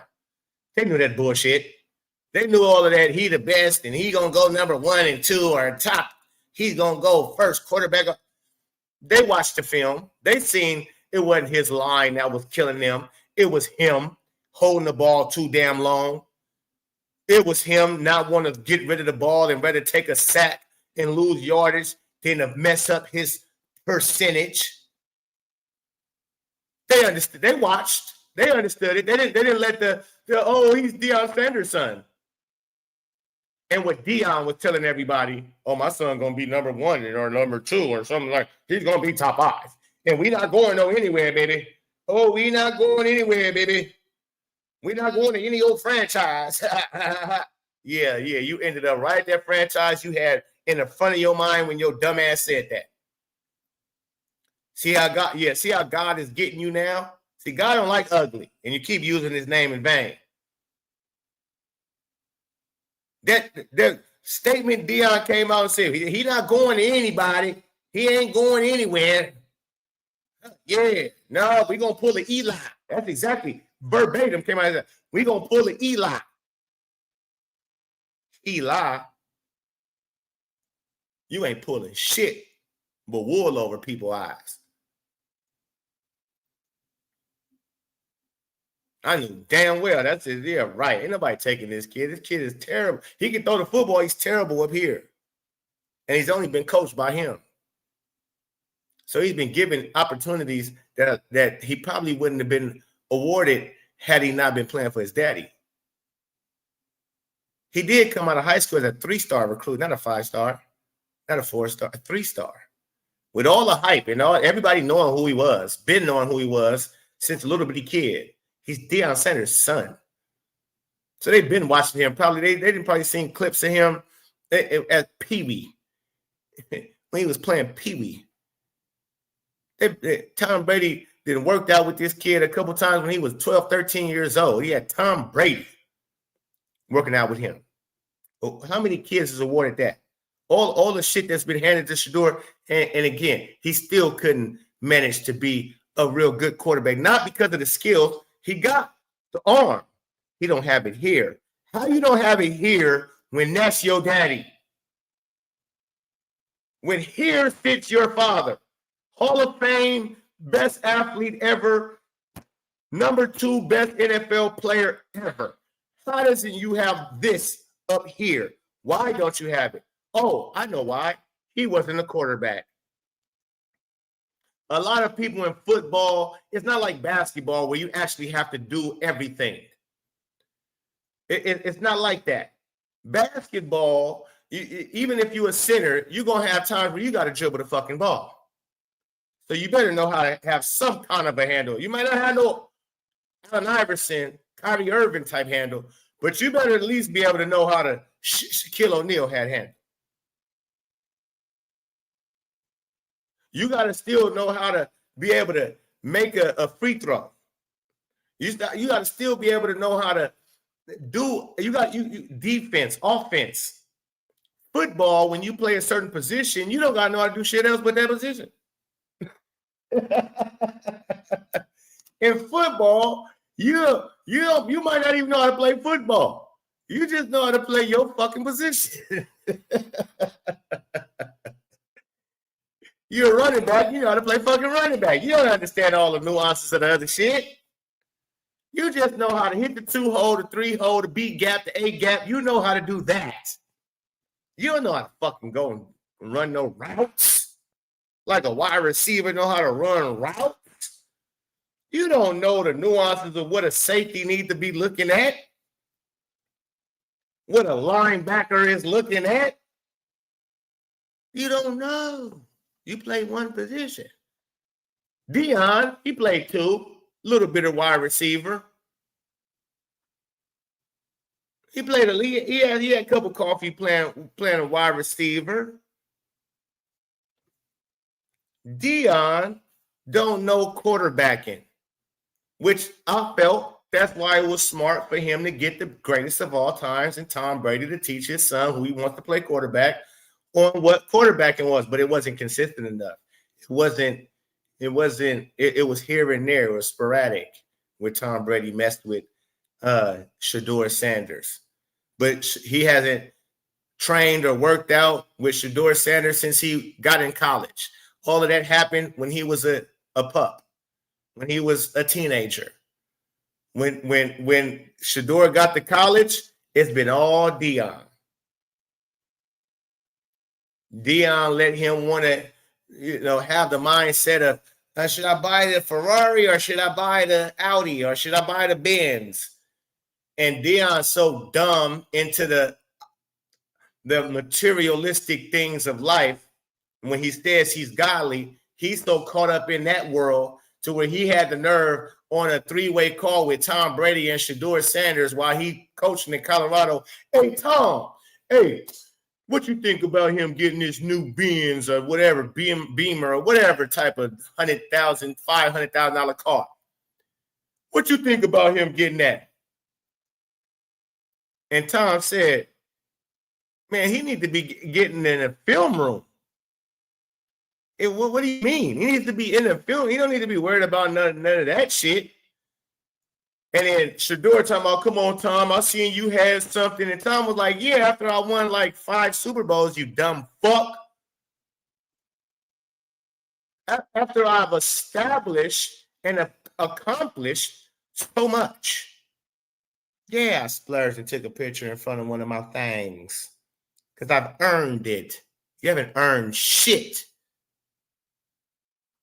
But your daddy has made you think you have. And I blame that. I blame Shedeur Sanders dropping in the 5th round and being an entitled, dumbass person that he is and quarterback that he is. I blame it on this guy. It's this guy's fault. He raised them. You know how we say the phrase, who raised you? He did. And Shiloh. Don't let me get on Shiloh. Oh, Lord. And his behaviors and all of that. Sheesh. Sometimes you just are dumbfounded, man. You just look at this thing and like, wow, like what happened? There's no way. There's no way this should happen. You said the right thing. Dumbfounded. You are dumbfounded on how to coach, sir. Coach, you mentioned to Mark Johnson this week that we see some discipline things that happen, guys being late. It's like Omarion and Joseph Williams. I assume those were 2 of them. Yeah. How does that set the tone for a week when guys are late? Guys are supposed to be leaders. They was late. What you got to say, huh? They was late this week, man. What you got to say? Our guys don't care about that. The rest of the guys, What? Your guys don't care about that? You guys don't care about people being late? What? Who don't care about that? Wait, whoa, you don't make sense right now. And I paused it for that reason. I want people to understand. You don't even fucking making sense, boy. He just asked you, nigga, about your 2 players that was late. And you want to say our guys don't care about that. What about you, sir? He asking you, not to fuck your guys. What guys are you talking about? It was like, so those were 2 of them? Yeah. How does that set the tone for a week when guys are late? Guys are supposed to be leaders. Our guys don't care about that. The rest of the guys, they business as usual because it's life. What? That's what I'm saying. Why is everyone using Ninja Train? That's life. What are you saying? What are you talking about, sir? What are you? This nigga's a clown, folks. He really a clown, folks. This nigga just said, hey, our guys ain't worried about that. What about you? You're the coach. Are you worried about it? The rest of the guys, they business as usual because it's life. You know, they've been through high school, you know, youth ball. Guys have done stupid things in life, so that does not vary. Like, for them, it's next man up. Now it's another guy has an opportunity to get in there and do his thing. So that's what it was. They don't. I'm so confused. So, okay. I'm so confused. What is he talking about? That's life. People do what? That didn't have nothing to do with the question. You didn't even answer the question, sir. They're not flustered or bothered by that. I guess can I ask a follow-up to that? For you as a coach, how frustrating is that when 2 of your leaders are doing that? Yeah, see, he had to re-ask him again because he gave him a bunch of word salad. I know I'm not tripping. He gave him a bunch of word salad, so he'd say, bro, listen, I don't fuck what they talk. What do you mean they not worried about it? You as a coach, are you worried about 2 of your top receivers being late? He had to re-ask him a fucking question. Don't use that word lightly. Can I ask a follow-up to that? Yes, sir. For you as a coach, how frustrating is that when 2 of your leaders are doing that? Don't use that word lightly. I guess 2 of your leading receivers, I guess. But don't throw that leadership word. See, he's still not answering the question. You as the coach, how do you feel about your 2 leaders being late? Don't use the word leaders lightly. Don't use the leader word. We don't do that. We don't put that on everybody. We don't put the leader word on everybody. I'm still not going to answer your question. I'm still not going to answer your simple fucking question. You had 2 players late. How do you feel about it? Oh, don't use the word leaders. Oh, our guys are next man up. What? How do you react to this in the coming days? I guess you don't want to overreact, but you also have to address it. It'll be addressed. It's been addressed, and it'll be addressed even more. Till I get it all out of me. Coach, talking about that leadership aspect, what do you need to see from your? Let me read this. Let's see what he punished them both for being late. Are you that dumb or jailhouse education? It doesn't matter that he punished them both for being late. He never even said it. You're the one who's fucking slow. He never said, I punished him for being late. How do you know he did? And even if he did, he never answered the fucking question. He's talking about, oh, our guys, we ain't worried about that. Oh, they're not worried about that. They're not worried about that. These are 2 of your top receivers. This is a big game coming up. They not worried about that? You not worried about that? That's what the question is. Are you worried about your 2 top receivers not showing up on time? How did you handle that? He never said, oh, I punished them. I did this. I did that. Because I sure seen a Marion Miller out there playing in the football game. He might not have started, but he sure was playing. Fucking man, I tell you. Guys, in order for that to improve, or who needs to that starts with me. That starts with the coaching staff. And let's forget the guys for a minute. We listen. What do you need to see from your guys in order for that to improve? Or who needs to Well, step that up? starts with me. That starts with the coaching staff. And let's forget the guys for a minute. Let's start at the top. What do you need to do then yourself? I'm trying to figure that one out. I really am. That you think I'm gonna want to go to your school? What kid hearing that? It starts with the coaching staff. It starts with the coaching staff. But I don't know what I'm gonna do. I don't know what to do. Yeah, I cut the video every 10 seconds because that's what I'm supposed to do. This is my commentary. You understand? So again, if you come over here for my commentary to hear what I got to say, then that's what you're here for. I understand. It bugs me too. I'm not gonna get on you two tough lines, baby. It bugs me when people do this shit and I'm watching the video and they constantly cut the shit. But I also got to understand why they cut the shit. Because I'm explaining to you in real time too. I'm showing you every inch of it. You can go watch the full shit by your own self. It's up on YouTube. If you want to just watch the full video without my commentary and me stopping it, well, go. You can go do that. But you on my fucking show. It's my shit. I'm the motherfucker over here, not him. He's the who I'm talking about. If you just want to hear him, go watch him. Get the fuck out of here. You see? I hate when people say stupid shit. I know I wasn't going to get on you too tough, but then I say, you know what? Why not? Fuck that. I'm getting on everybody. The fuck is you talking about? The way I'm pausing it is really exposing the shit out of him. Instead of just letting him run through a bunch of bullshit, I'm poking out every bullshit that he say. Some people enjoy to hear the bullshit because some things go over people's head like a carry-on. And they didn't even catch it. I'm catching everything. That's why I pointed out every 10 seconds. Coach, obviously, this is really tough. It's going to be tough until you get over it, like you just said. Yeah. But you still do have, bowl eligibility in front of you this season. Like, we ain't thinking about no bowl right now. We're thinking about this moment.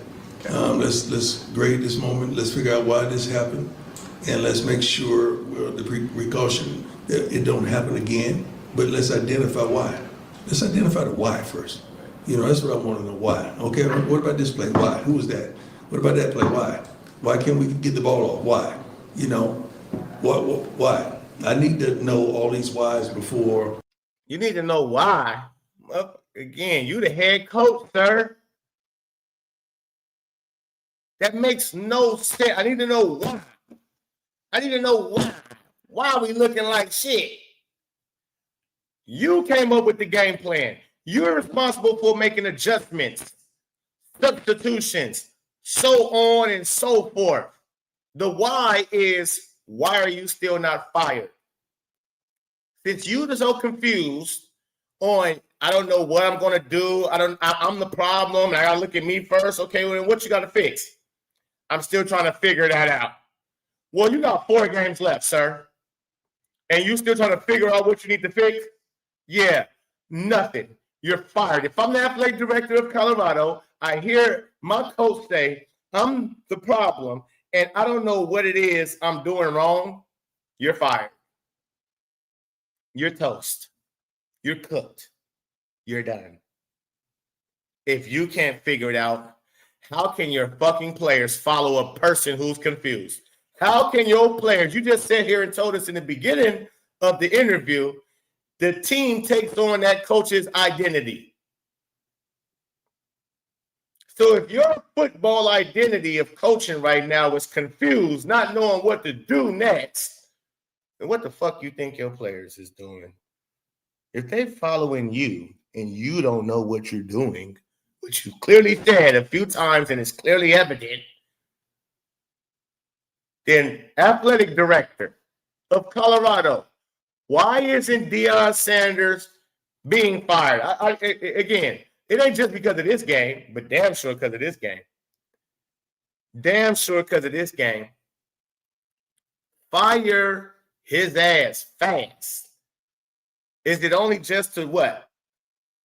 Because he's Deion Sanders? This shit is crazy to me because this man don't have a clue of what he's doing for real when it comes to coaching and leading young men, period. We could move on and even think about something down the street. I'm not a down the street thinker. I'm a now guy. Safe to say, not flushing this at all. No, not right now. Right. No. Okay. Can't you see my tone? No, I got you. I love you guys. You guys are wonderful, and I'm trying to be as pleasant as I can, but it is what it is. You know I don't sugarcoat that. It is what it is. And we're going to start with me. Anything else, Coach? Yes. Yes, sir. Coach, what did you tell the team kind of at halftime and after the game? I don't remember, but I'm pretty sure it wasn't pleasant. It wasn't pleasant at all. It should probably challenge them. I'm sorry. Christian man sitting up here lying. You don't remember what you witnessed. You don't remember what you witnessed. You can't answer simple questions. It's crazy to me. You don't remember what you said to your team? The direction of at least what you said to your team. You don't got to give them verbatim. He's not asking you to give me the exact speech you told your team. No, he's what was your message basically to your team at halftime and after the game?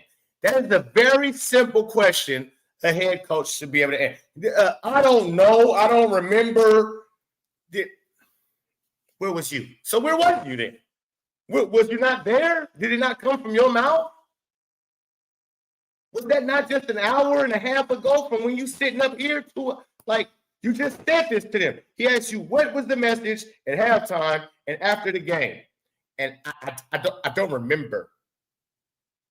It wasn't pleasant. I just went in there and did a bunch of fussing. Sorry, I don't recall, but I'm most likely I challenged them and identified them as a group to stand up and step up and, you know, all this hoopah, all this yah-yah, and all this want to look good and all this stuff, it don't work unless you balling. Yeah, we in that kind of generation.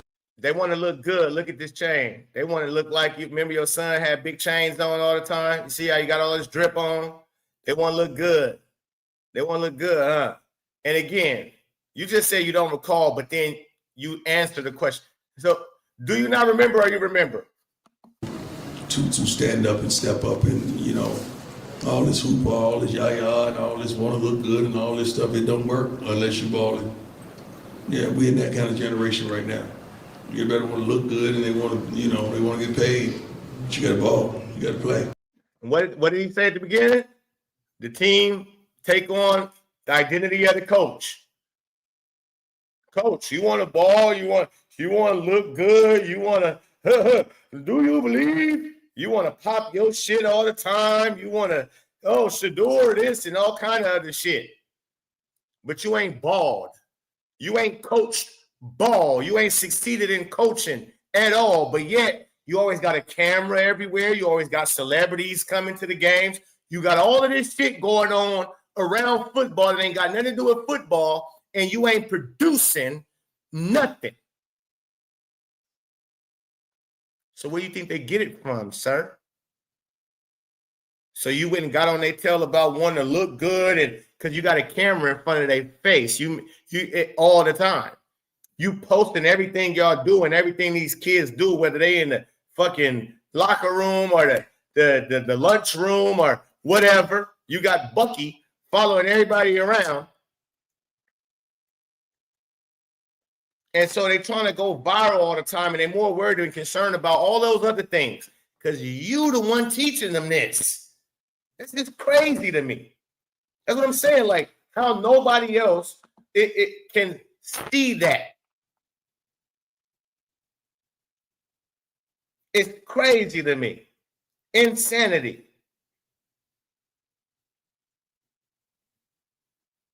Wowzers. That constitutes that. And we got to figure this out like now. Now. We got to figure this out like nah.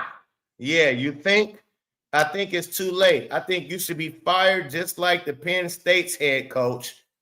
If he got fired for losing 2 bad games he shouldn't have lost in the manner he lost them. I mean, shit. What's keeping Deion around? What's keeping him around? God bless you. Be safe. This dude is a joke. Yeah, get up out of here, man. You's a jokester.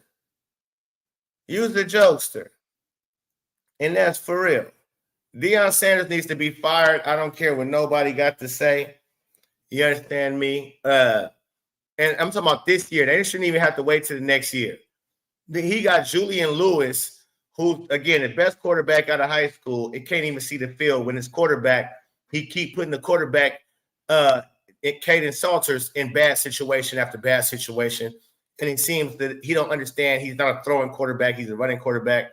Julian Lewis is a throwing quarterback. So that's what I'm saying. It makes no sense that all these other people can start their freshmen.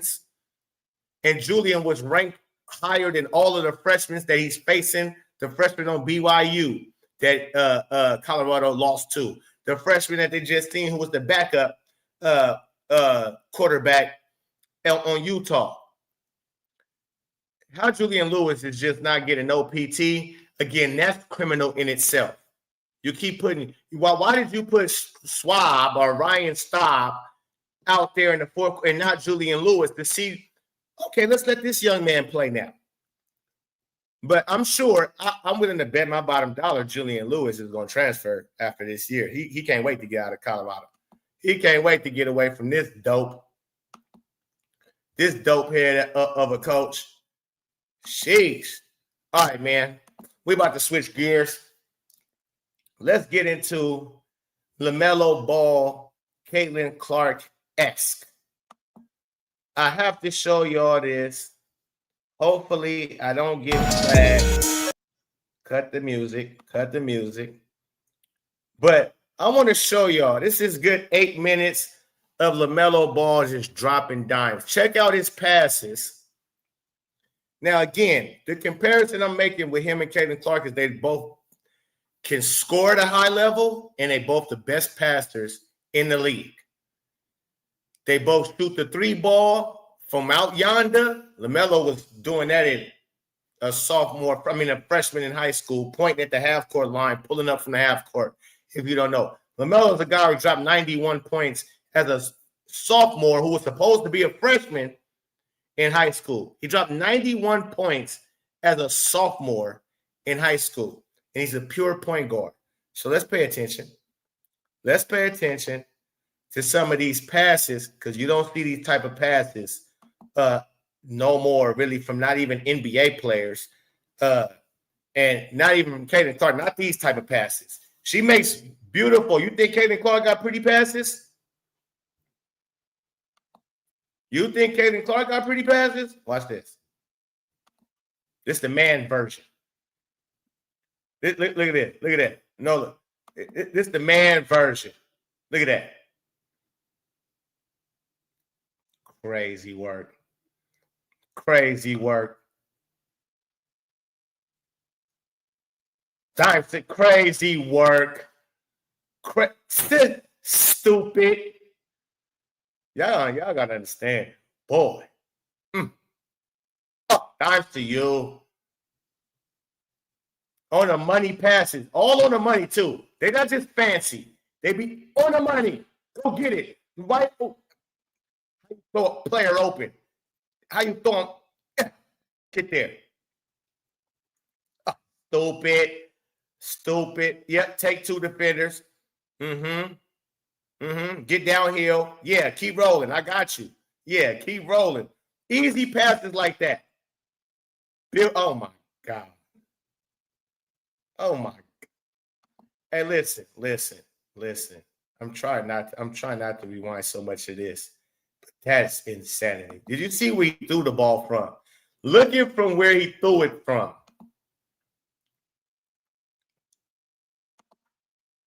The kid he threw it from about here. He running, the ball's gone, but he threw it from about here. On the money. Look at where he at. Look at this. Look at that. Look at that. Look at that. It's fucking with a player right there. He threw it perfectly. That's crazy. Look at that. Immediately. That's off balance. Off balance. Here, quickly, because I see everything. Look, thread the needle. They thread the needle down. They put the spin on it. They put the you see the bowling ball spin. Come on, home. Listen. Y'all not ready for LaMelo Ball. Y'all not ready for the. You see the. Stop playing with this dude, man. Is y'all crazy? Look at this. Oh my God. Excuse me. Hey, King. Silky. Excuse me, let me get that. Oh, yeah. Vision. How you living? Crazy vision. On the money. On the money. Oh, my God. Oh, my God. Melo, you're going crazy. Melo, you're crazy. Thanks to you. Yeah. Melo, you're crazy.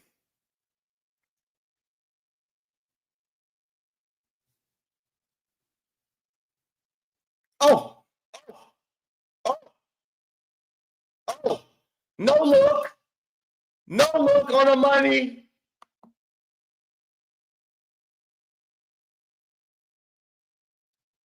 This kid is. Oh, thanks to you. No look. No look, Melo. Thanks to you.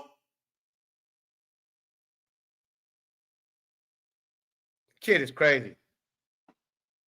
Uh-oh. What we got here? What we got here?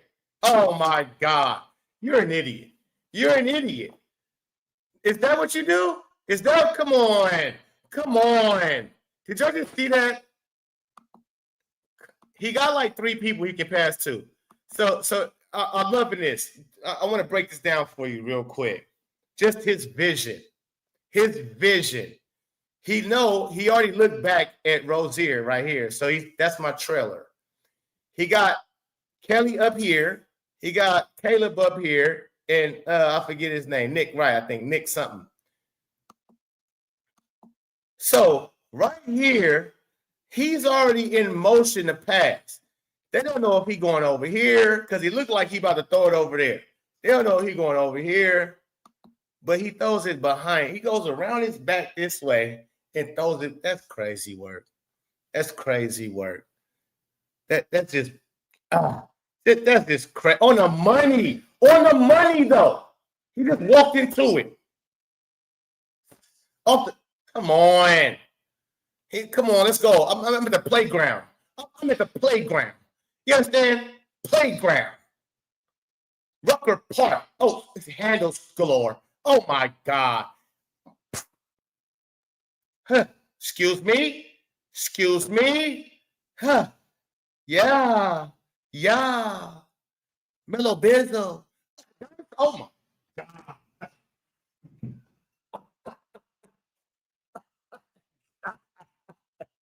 This kid is crazy. Oh, excuse me. First step. Oh my God. No. Come on, that's some Magic Johnson shit. It's Magic Johnson shit.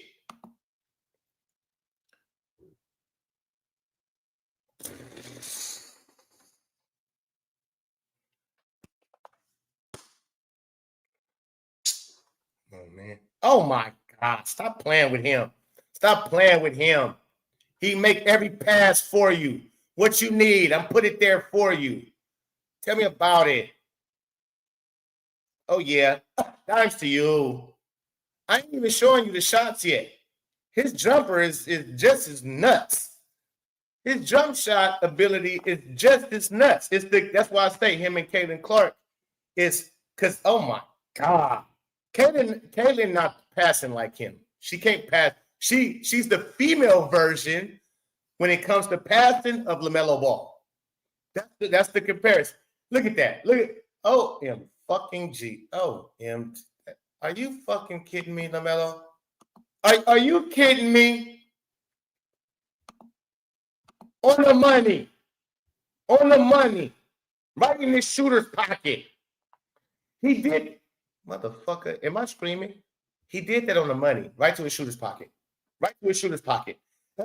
Like the pass didn't come too high wasn't too low, just right to the shooter's pocket. That's insanity. Look at this. Look at this. Look at this. Insanity. Insanity. Oh my God. How you throw the bowling? How you throw an underhand pitch full court? If this don't tell you this kid is different, look at how he's throwing. He threw the ball under. That's different. On the money. And not. On the money. That's insanity. That's insanity. Wowzers. That's all I can say. Wowzers. Sheesh. Give me the rock. Give me the rock so I can show you what to do. So I can show you what to do. Smack that first. Come on, man. I'm telling y'all. No, I'm on it. Just by thinking about it. Catch this right here. Because I know a lot of y'all don't know. Y'all don't know that he's like this. I don't believe y'all know. And that's why I'm going to compare him to Caden Clark too. Watch. Watch what I do. Uh-oh. Nice. Way to slow down. Easy stuff. Easy stuff. Nothing fancy about it. Just easy. I know who to go to. Oh, my goodness. Oh, my goodness. Look at, oh, my goodness. Oh, my goodness. Oh, football. Tom Brady. Who? We just seen Caden Clark, right? We know Caden Clark got that football, right? She got that. She be dropping. She be quarterbacking. This was Tom Brady-esque. This was Tom Brady-esque right here, man. I like the fast motion even better though. How he did. He throw a bullet down the field. He throw a bullet down the field. Watch the field. Throw a bullet down the field. All the money. And that was to beat the clock. That was the 2 things on the clock. Look, he threw it. He threw him. Listen, did you just see how he threw it to where he wanted him to be, where he needed him to be? He didn't just throw it to him and let him start to go dribble. He threw it to the basket. He gonna throw it to the basket. Go get it right there. Watch again. Watch right here. Watch. I gotta show. Look at where Terry. Look at where Terry at. He like, no, nigga, I need you over here. He could have threw him the ball right here and let him dribble and go get a 3 or try to shoot a 3. It's 2.9 on the clock. He said, no, sir, go get it. See that? He made him go get it. Right at the rim. That's the guy who got caught in the gambling scheme. We're going to talk about it. We're going to talk about it. Oh, my God. Oh, my God.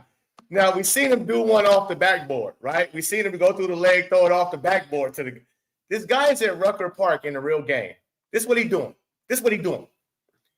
Yeah. And this is what we're going to talk about. Him and Caden Clark on how they don't speak about him even more or talk about him in the light that they should talk about him in.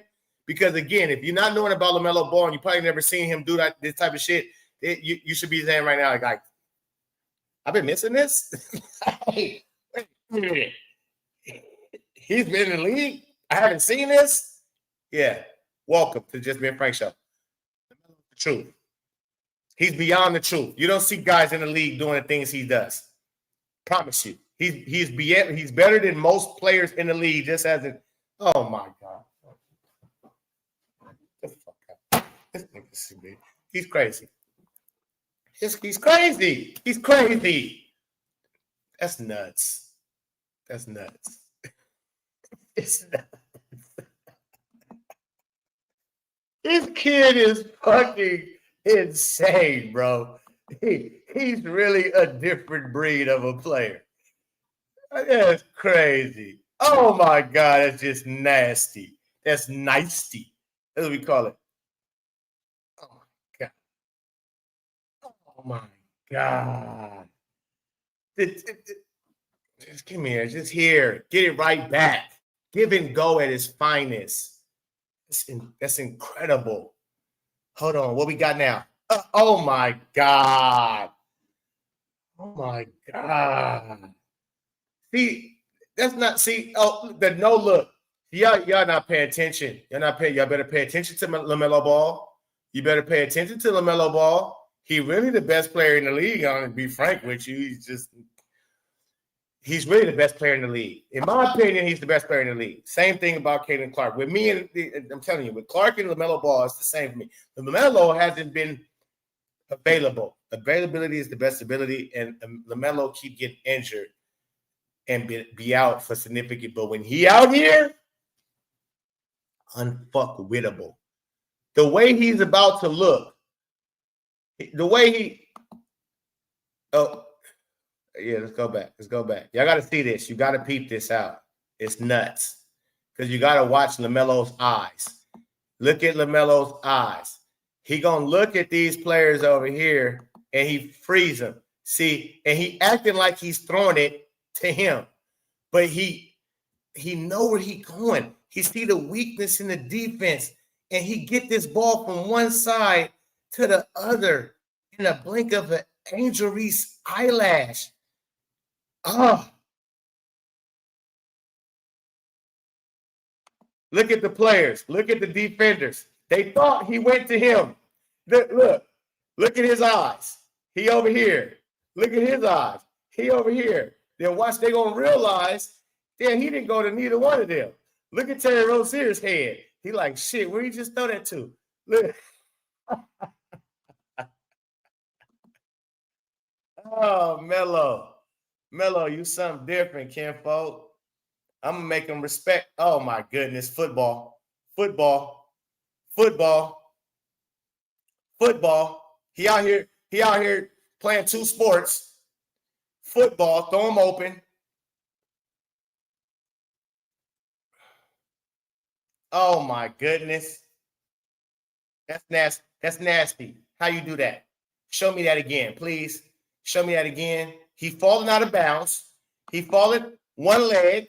I see you, my G. I see you. Just go. One back. That's nuts.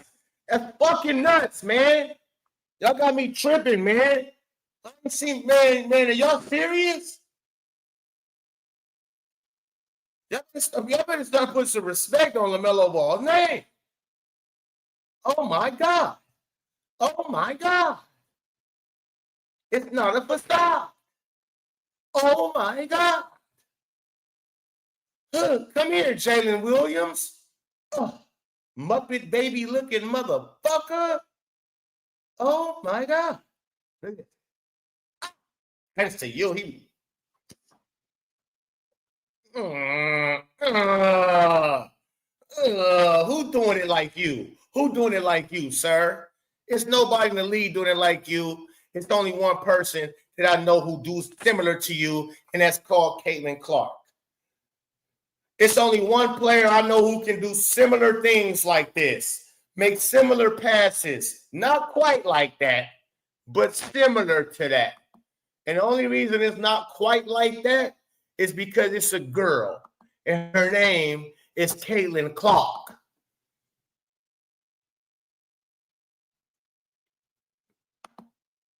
And her name is Caitlin fucking Clark.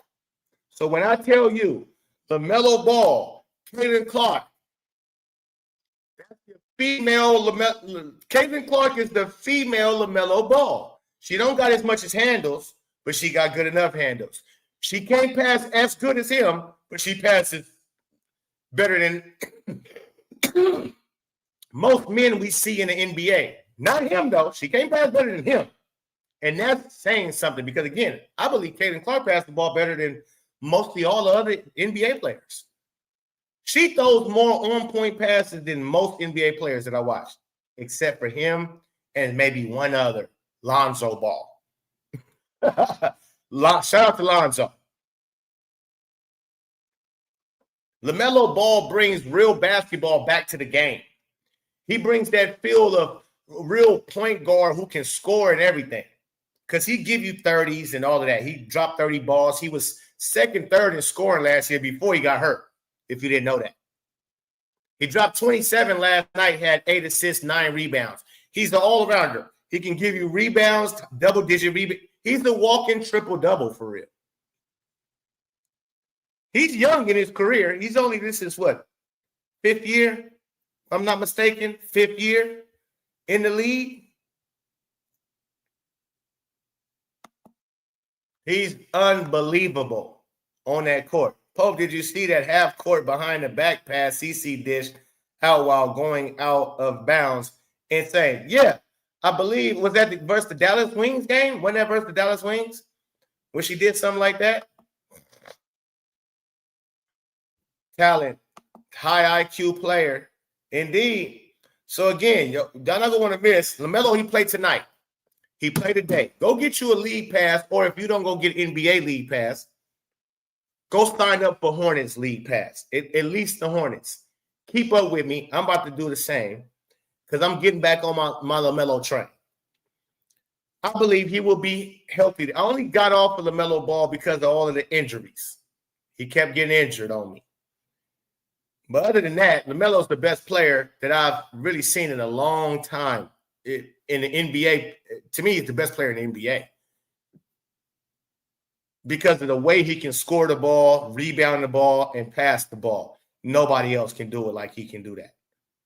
I know you would think of a Luka, but no, Luka is too much. It's too slow.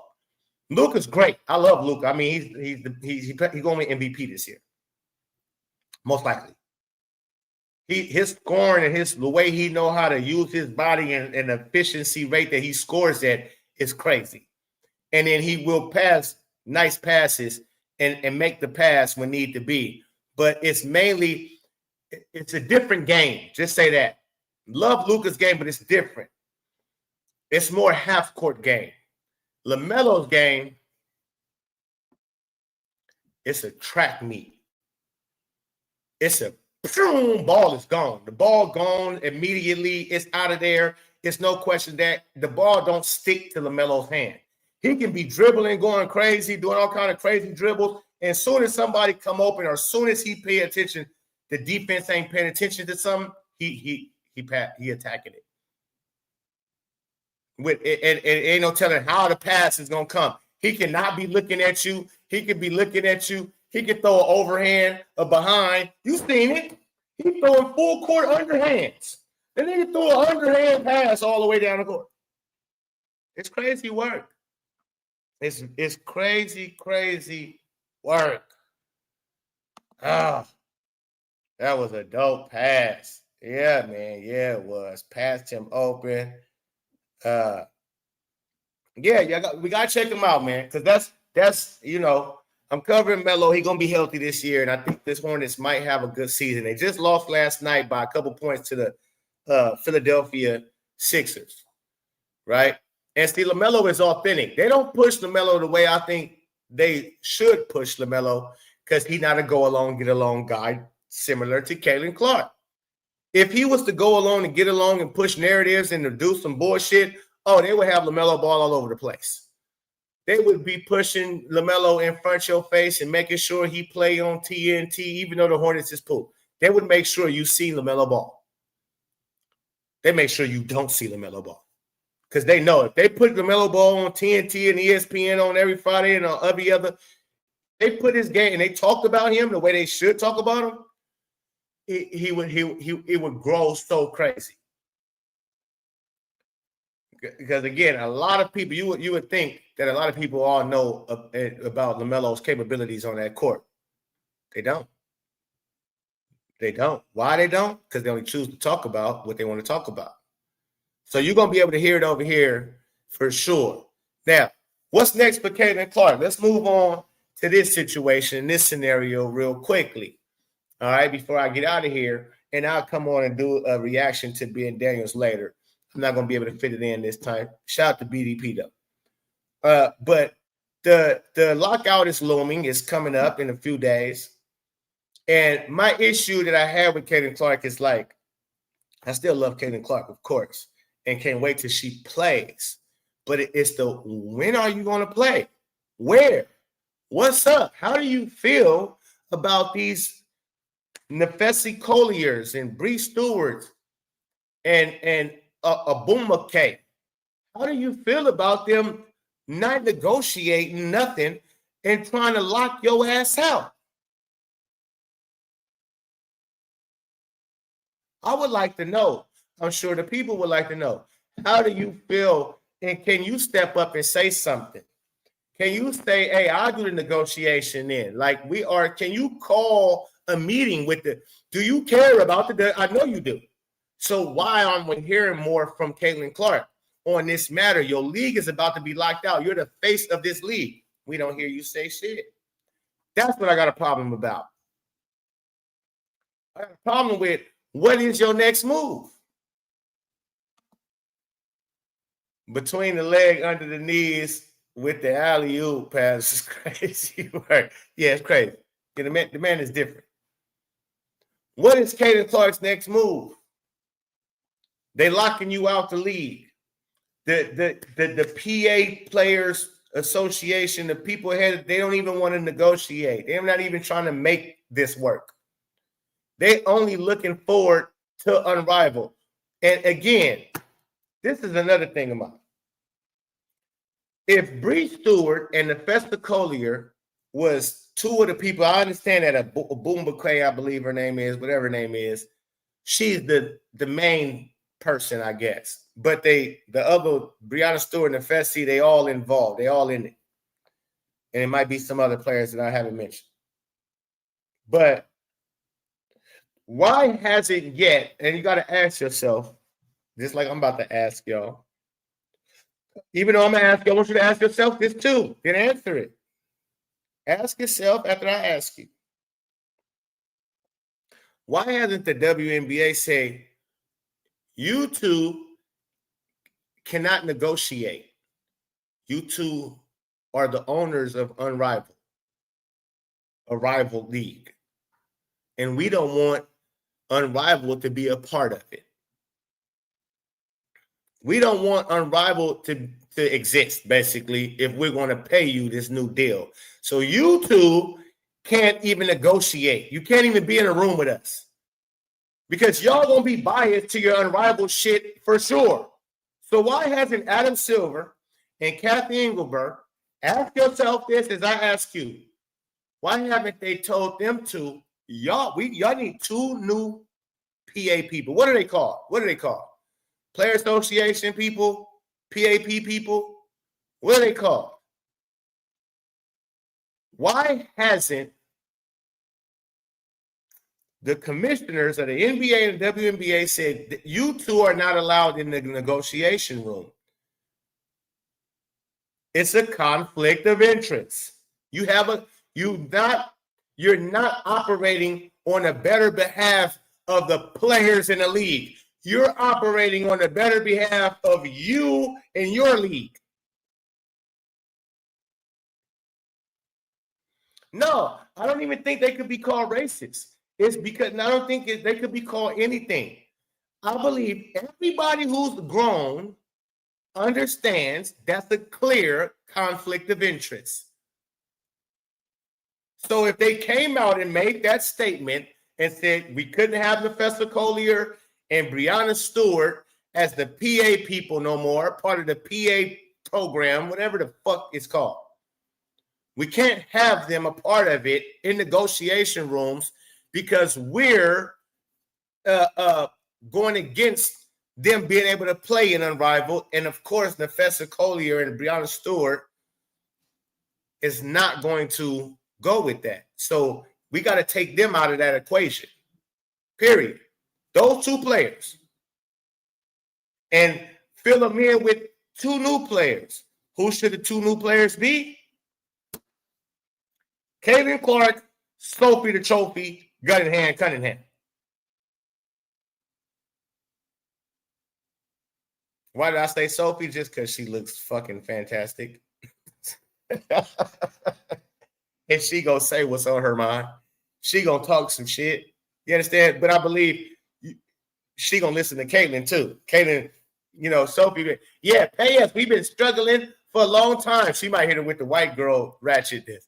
We've been struggling for a long time in the W. You see the numbers my girl Caitlin is putting up for us. You see me. I'm out here putting up numbers because I had Caitlin's back. Yeah, pay us, but you owe what? And they're going to show the numbers. again, and Caitlin's over here, and Caitlin's gonna tell her,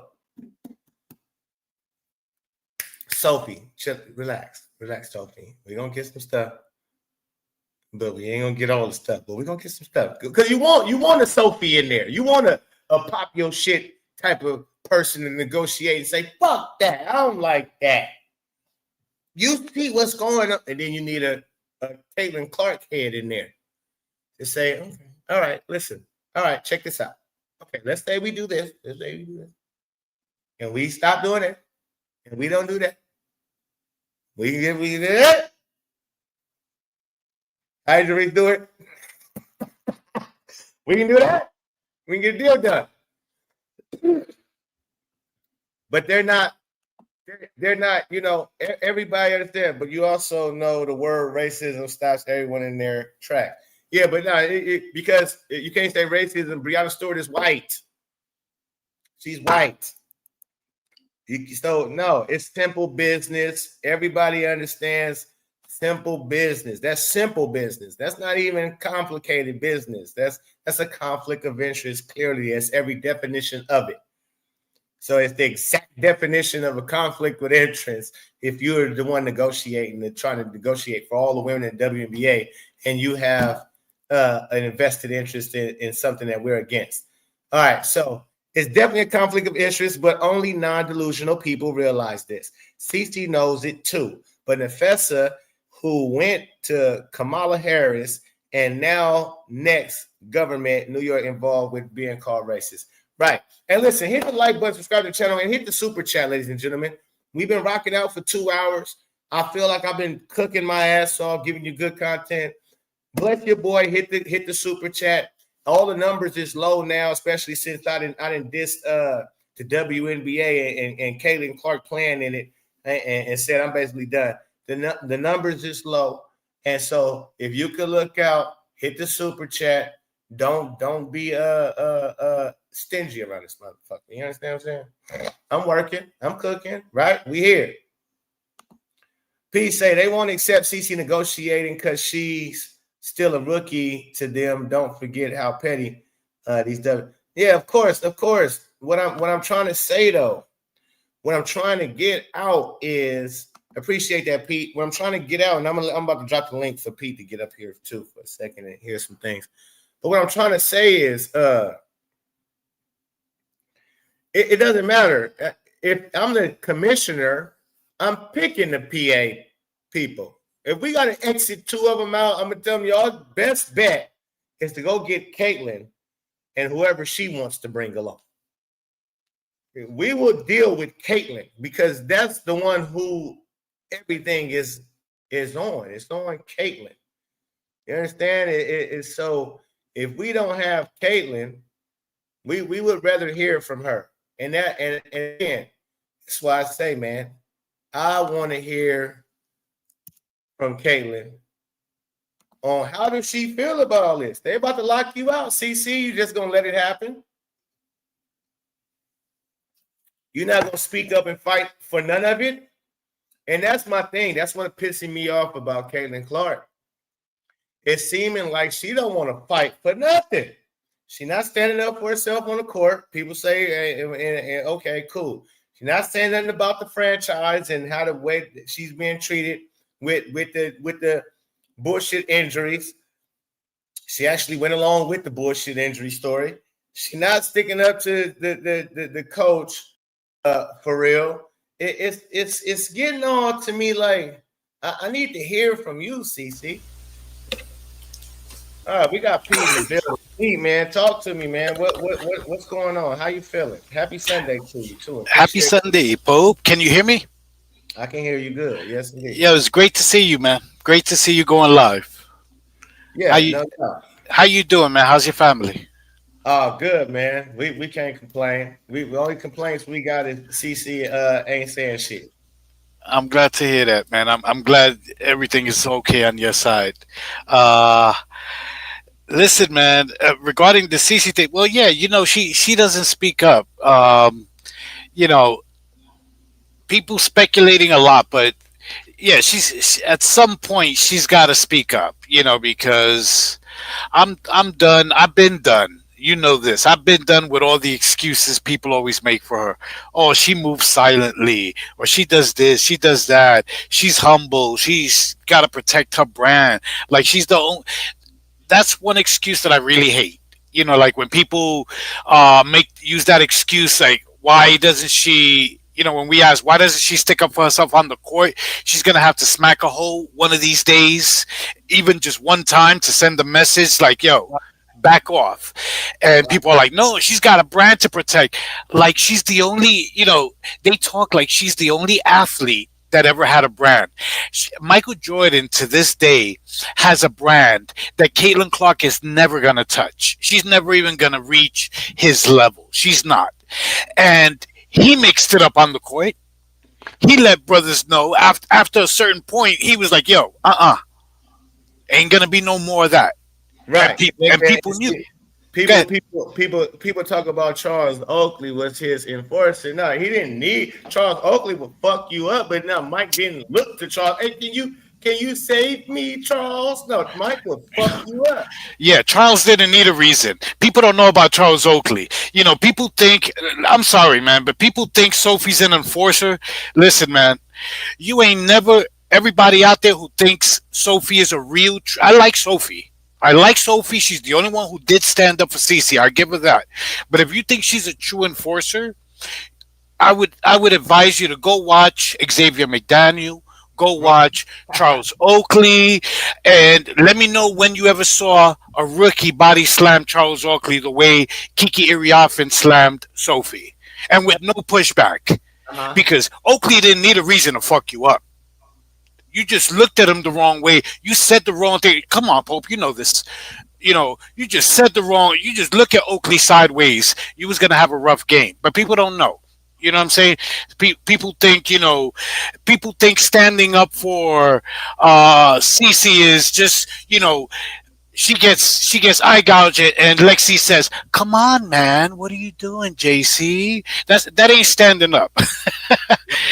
That ain't standing up. When you smack a hoe and you let them know, okay, we ain't having no more of this, that's standing up. But anyway, regarding this lockout thing, I agree with you. She's got to speak out at some point because it's starting to look like, her priority is off the court, and her friendship, her bestie, Taylor Swift, like that's the most important thing to her. People are like, oh, well, I want to see her play golf. I don't want to fucking see her play golf. Right. I'm a fan of Cece, the basketball player. I'm not really a fan of Cece, the person. I don't give a shit if she plays golf, cricket, or badminton in the off season. I'm not watching. I want to see her play basketball. That's it. I don't give a shit if she gets Starbucks. I understand a lot of creators, it's content, so I get it. But me personally, I'm a hoops fan. I'm here for her game. I want to see her play ball. So like you said, what the fuck are you going to do? When are you going to get back on the court? Because these videos, oh, look, Cece's in the gym, whatever, these teasing videos, they've been doing that shit for a while. And she hasn't really said anything. Her exit press conference was a disaster, as you know. But yeah, again, just to bring it full circle, she's got to speak up, Pope. She's got to speak up at some point. Again, I'm going to repeat what I said in the comments. I don't think that they would accept her negotiating for them, even if they knew she could get them the bag. They would not accept it because these broads are petty. They've shown you at every turn they're willing to cut off their nose to spite their face. Their feelings are more important than their bag because, Pope, this is what happens when you create an aura, a condition of entitlement and no accountability. The more, the less accountability you make someone face, the more entitled they become. So they feel we could keep acting a fool and still demanding the bag because for 28 years we've gotten the bag without doing nothing, without having to produce. Right. Why should they think any different? You've already trained them this way. Yeah. Yeah. But I do agree with you that CC has to speak out. She gotta speak up, man. At some point, she gotta speak up. But we'll see. What you think about? Because I seen you was in the comments, and shout out to you for speaking on Deion Sanders. What you think about what all just the Deion Sanders situation, him coaching in Colorado, and him as a coach in general? You know, Deion, when he speaks at press conferences, he reminds me a lot of Angel Reese. When he wins a game, oh, I'm a dog. I'm a dog. You can't teach that. I'm a dog. I'm a dog. It's what we do. I brought my luggage. It's Louis. Yeah. You know, we getting rid of 98% of the team. I brought my luggage. It's Louis. When he loses, it's like that video you just showed. Okay, it's like, you know, I'm surprised he didn't allude to racism, because I've seen him do that plenty of times where it's like, oh yeah, you just ask it. We know why you're asking that. He won't say you're racist, but he throws it out there. He throws out the dog whistle to rile people up. Oh, you know why you asking that question? We all know why you asking that question. We all know why, and that's not cool. He knows what to do. You understand what I'm saying? Like, that's some bitch shit that he does. But I don't like the fact that he tries to hide behind Christianity either. I don't like that. Yeah, he tends to do that. You know what I'm saying? To me, he's a narcissist. Mm-hmm. That's a word that people throw around a lot. You know what I'm saying? Especially the ladies. Oh, narcissist. But Deion is. I believe Stephanie White is a narcissist, and so is Deion, because it's always, like you said, you pointed out, you know, it's like, you know, you're not going to win. No, you're the fucking coach. And for people like the Texas Truth say, oh, well, you know, he doesn't call any plays. Bruh, he gets the big money. Okay? His name is on the door that says coach. The buck stops with him. I don't give a shit if you got 22 offensive and defensive coordinators and assistants and whatever you got. The buck stops with the coach. When a coach gets fired, usually the assistants go also, the Texas Truth, in case you didn't know. Okay? The buck stops with the He just plain dumb. He just wanted to argue with you to argue. He can't be that, well, can he? Yeah, he probably is that dumb. But still, he knows. The buck stops with the coach in any sport. Right. It's just like Bill Belichick. You know, he wasn't. He's the defensive minded coach, but he's not the coordinator. He's not the offensive coordinator, but he's the coach. And when we talk about his greatness, we talk about him. We don't talk about his offensive, defensive coordinators that he had throughout the year. Any coach, Nick Saban, he's had offensive, defensive coordinators. No, he's the coach. So exactly. The game plan, it's all on the coach. Exactly. If you say we're gonna roll out there with this game plan, that your offensive coordinator said we should do this first 10 plays offensively, and the defensive coordinator, we should do this, come out and attack it this way, and you agree to that, that's on you. Exactly. I'll give you a perfect example, Pope. Super Bowl, Seattle, New England. Okay? Pete Carroll, beast mode, should have scored. Should have got the ball. They didn't want beast mode to be MVP, because, you know, the MVP of the Super Bowl said, hey, where you going? You just won the Super Bowl, Marshawn. Where you going? Man, fuck a Disneyland. I'm going home smoke a spliff. You know that's what he would have said. They didn't want beast mode to be MVP, so they threw the ball. You know, I don't know who the hell the offensive coordinator was, but you know who gets the blame? Pete Carroll. But no, Pete claimed that. Pete called that. Exactly. That's what I mean. He called that. So for people like the Texas Truth to say, no, the coach doesn't call any plays. Are you nuts? Yeah. Pete took it out the offensive coordinator's hand. Everybody knew. And so my thing too with Pete, because I understood, I'm a down that sword. I understood Pete was trying to outcoach Belichick, and it didn't work. But he called a play that it's questionable, because you got a Marshawn Lynch. But if you pay attention to that whole game, and even on the play before that, and how many timeouts they had left, Marshawn Lynch is not a guarantee he gets in there. It's not a guarantee, especially if everybody, and this is what Pete was thinking, because they had just came on the third and something, and he didn't get the 2-3 yards that they handed him the ball off. and he needed to get 2-3 yards to get a first down, and he didn't do it. It was like a few plays right before that, and it was in the red zone. And so it was a couple times they gave the ball to Marshawn Lynch when they needed 2-3 yards for a first down, and he didn't get it. Now you on the goal line. You got one timeout left. So you thinking, you make that play. Pete Carroll's thinking, Bill and the Patriots think we're going to run this football, Marshawn Lynch. So I'm going to try to get over on them and throw a quick pass that's only been intercepted. Those passes only been intercepted, I think, once or twice out the whole season. A pass from that distance only been intercepted. So what he was thinking is, if anything, if the play go wrong, it's going to get batted down because it's a quick boom, boom play. And it'd be incompletion and the clock stops. Now it's third down and I can run the ball. And if we don't get in, I can call timeout and we'll have that fourth down to get together what we're going to do. I guarantee you that was his thought process, which is not a bad thought process, because you're not expecting for Malcolm Butler to pick it off. You expecting the worst thing is bat it down, tackle, incompletion. And so and the percentages was on your side for that. But this is where I give Bill so much fucking credit, because Malcolm Butler said in the interview after that they ran that play in practice that Seattle likes to run on the goal line. And Malcolm Butler, in practice, he didn't jump. He didn't jump the play, and he was late. And Belichick got all on his ass for that and said, you got to jump the fucking route. Like, you got to get in there. So when he seen the formation, he knew exactly what was coming. That's fucking coaching. That was a thing of beauty. That was a thing of beauty. Yeah, that's all it was. That's why I know when people want to say, oh, Pete Carroll, you're so stupid. No. Pete is a fucking coach.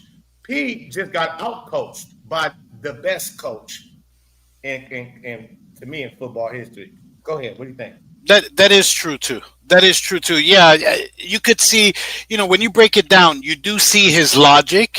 My point is just, he gets the blame because he's the coach. Sure. That was the point I was making, of course, because the Texas Truth was talking to you like the head coach, like Deion is infallible. You know what I mean? Like, infallible, like he's above criticism. This is why you always hear me use the word idolatry over and over and over, because when people cross that line from being a simple fan into idolatry, I mean, the objectivity goes totally out the window, because anything that, you got dudes calling you an Oreo and this and that and some other shit just because you are pointing out flaws in Deion Sanders, who is black like you. So because you're black, oh my God, it's a cardinal sin. You cannot call out a black person. We really need to get away from that. You know what I mean? Like, and not just black people doing that to other black people, just in general. Like I say this to CC fans all the time. You know this. We just had a whole heated debate where this was part of it. You know that. And by the way, somebody said that debate should be nominated for the YouTube Hall of Fame. in Drizzy's live the other day, a dude named J-Dub, he said, yo, I showed that shit to my friends. That shit needs to be in the Hall of Fame. I might have to clip out some of our parts on there and put them up on my page, because that was kind of that was epic. We checked their asses for sure, and not with hostility, with facts. Yeah. Totally. I mean, I listened to it again. Listen, it was a conversation that needed to be had, and they can't complain because we gave them over an hour of our time. We gave them every opportunity to hop on and state their case. Only a couple of the women remained in their femininity. Okay, Kima was one of them, even though she's got the perpetual victim mindset. But Kat remained in. She's the one who started talking about the Bible. She remained in her femininity. The other two, Tina and Maria, they didn't realize that. I don't even think they care, but they didn't even realize. They just proved our point. They just proved our point totally. That's why I didn't even interrupt them. Just let them go. Sun Tzu said in The Art of War, never interrupt your enemy when they're making a mistake. Just let him go. But yeah, it was a conversation that needed to be. And listen, like I said, we gave an hour of our time. I left a lot of material on the table because Yeah. that's a debate that I've had too many times to count. And any area, like I didn't even talk about abortion. Okay, I mean, there's just so much material that I left on the table. It could have gone much worse for them. So, you know, but again, it needed to be done. It did. And did you stick around for the Lamelo Ball? Yes, I did. Yes, I did. And you know what? I gotta admit, I haven't been watching WNBA lately.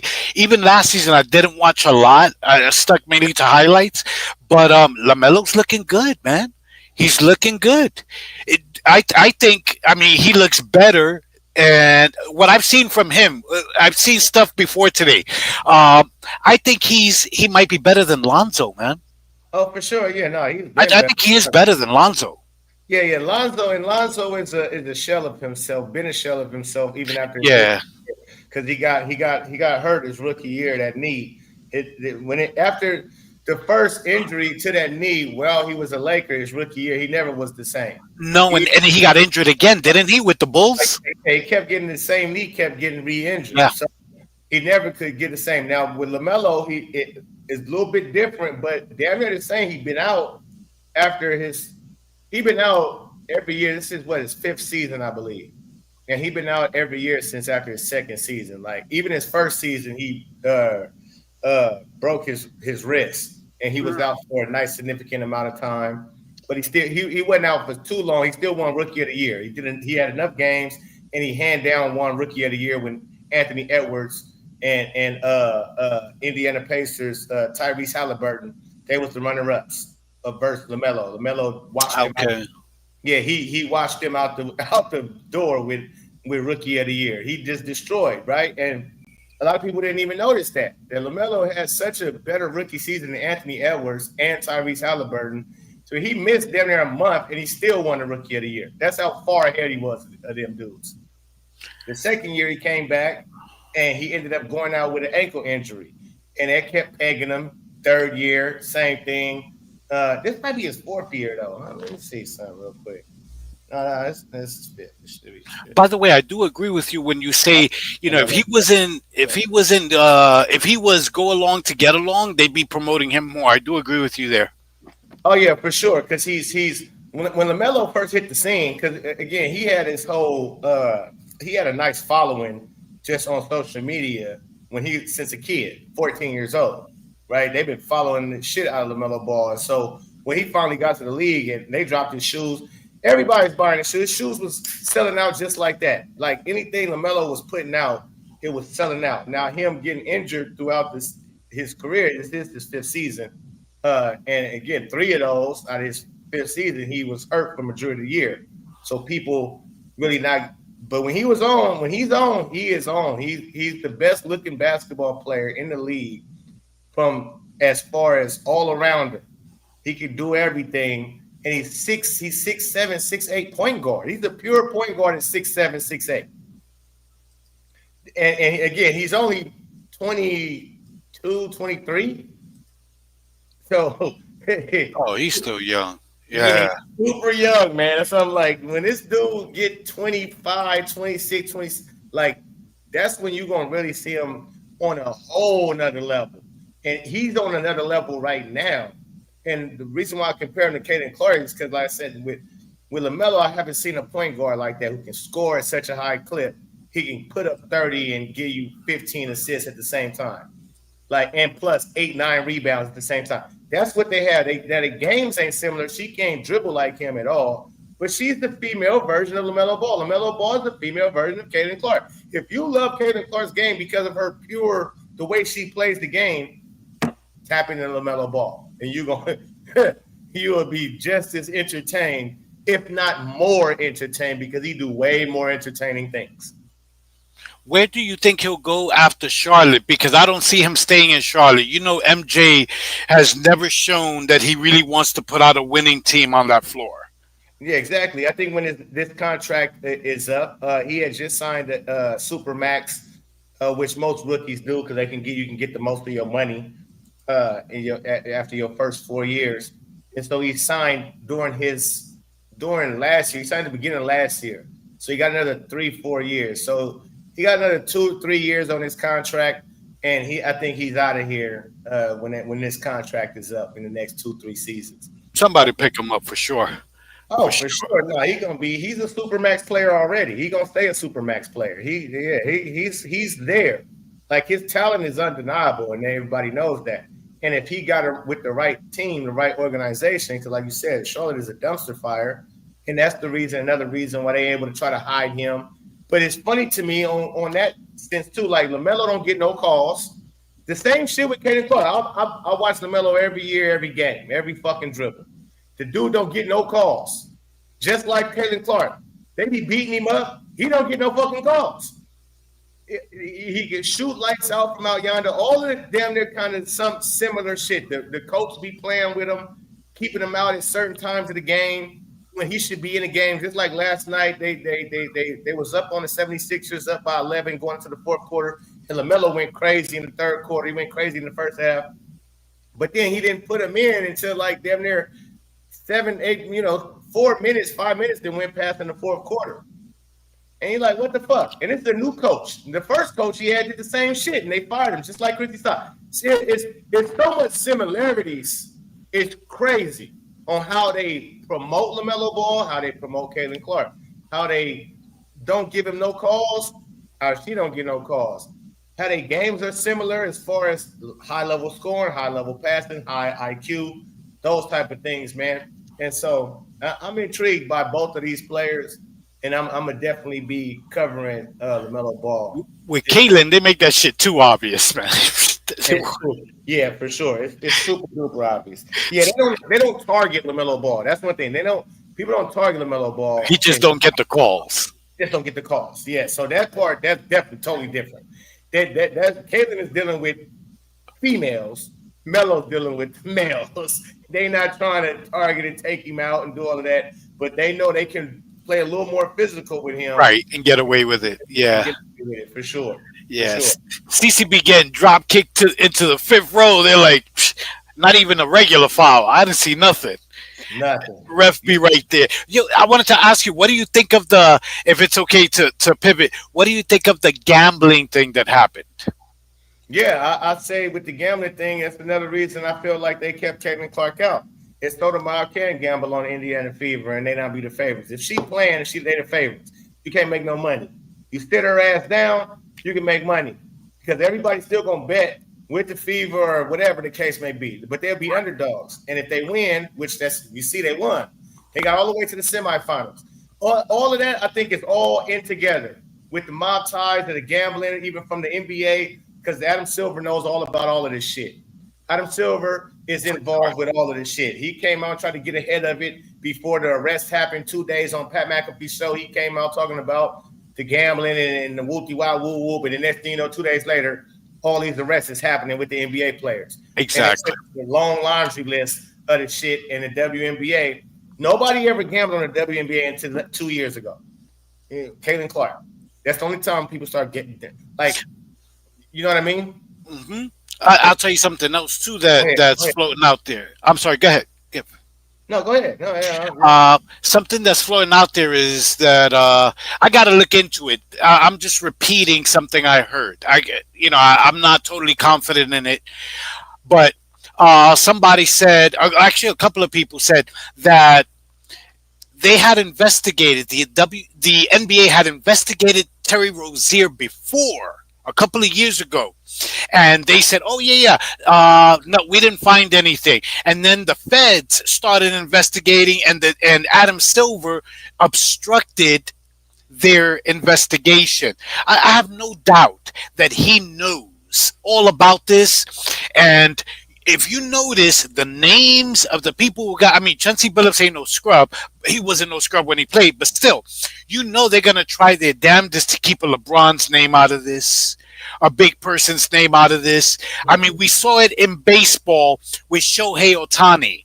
He got caught gambling. What did they do? They pivoted and they buried it. Oh no, it was his translator who was gambling, not Shohei Ohtani. Why did they do that? Of course, because he's the biggest star in baseball right now. It would be devastating to baseball. Okay?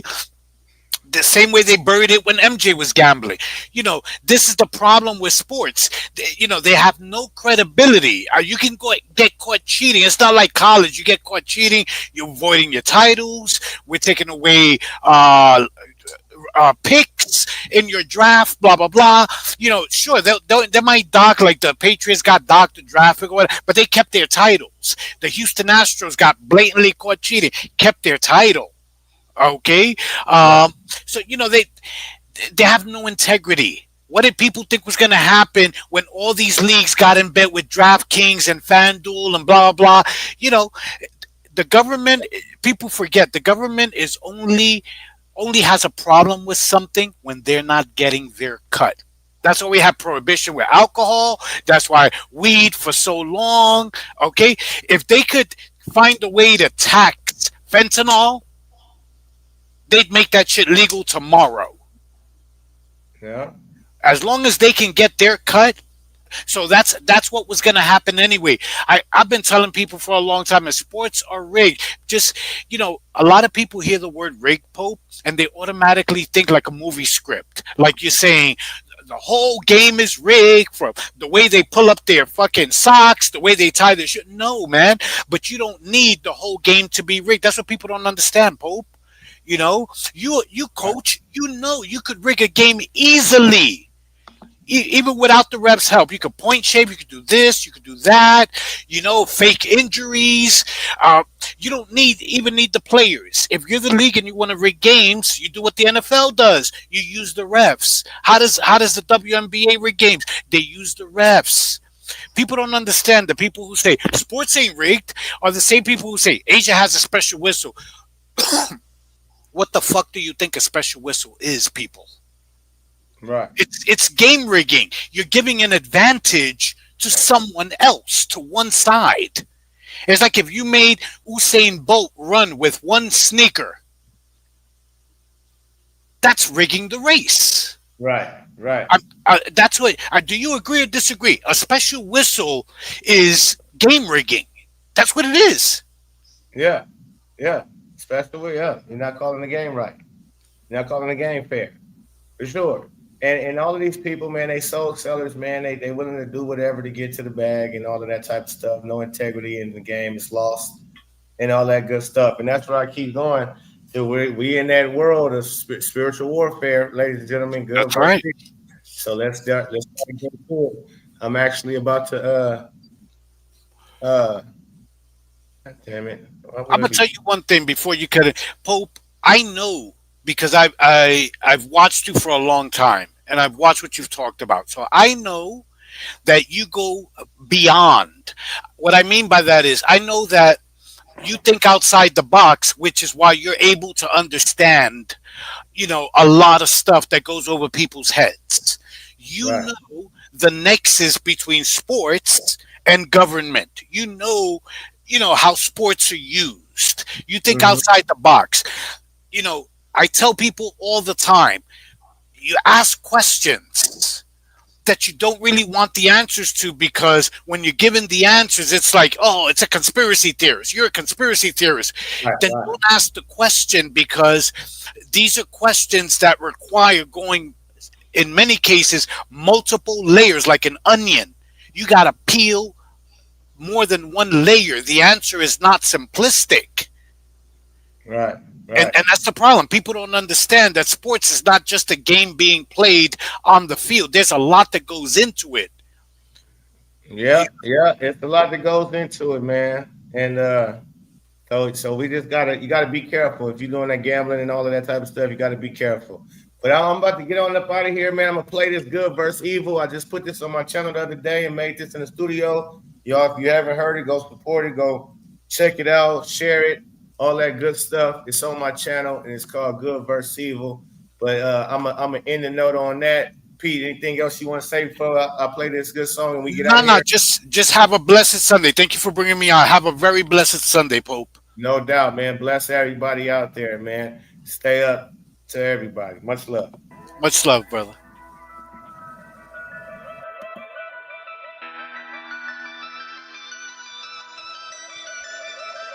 This is for the new school and old school. Bitch, I'm from both schools. Oops, shit, I lied, cause I ain't go to no school. Something like homeschool, called the Thunderdome School. Thumpers get the thumping and we dumping at your dome room. South Central District, real blood encryption. Evident we did this, go check the ballistics. Something I ain't proud of, always on a proud car. Papa wasn't proud of, mama wasn't proud of. White fresh powders, we smell the loudest. Niggas wildin' out just to see who the wildest. Get nicked with the cannon, switch in the cannon. Gangsters do what they want, suckers do what they can. And see, we need some understanding just to let this shit go. We feed into they planning just to let you niggas know. Dumbing down our culture, gunning down our culture. So many victimized minds running around our culture. Blind as a bat, yeah, blind to the facts. Devil striking niggas out and you in line the back. I stepped to the plate with that almighty faith. We seen God gave me grace and walked me to first base. Guess he was scared I would knock it out the park. That's what it is when you come from out the dark into the light. Now I can see the light. This fight not our fight. They lied, it's been overhyped. Yeah, it's good first evil, not black first way. With them good people that represent Christ, represent life, do away with them abortions. Easy how the government get away with extortion. Yeah, it's good first evil, not black first way. With them good people that represent Christ, represent life, do away with them abortions. Easy how the government get away with extortion. It's good versus evil, bad days can turn to good nights. Gotta watch people when you tryna live a good life. Go up in the hood, gotta earn your hood stripes. Wish a nigga would, I got so many hood ties. Only wear ties when somebody in the hood die. Why so many cry? That nigga wasn't a good guy. Shit, killer in fact. Drug dealer, thug, nigga, cub pockets was fat.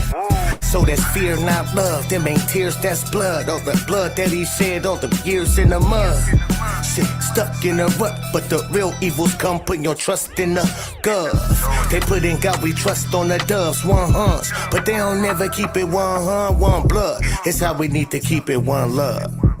That's how we need to keep it. Yeah, it's good first evil, not black first way. With them good people that represent Christ, represent life, do away with them abortions. Easy how the government get away with extortion. Yeah, it's good first evil, not black first way. With them good people that represent Christ, represent life, do away with them abortions. Easy how the government get away with extortions.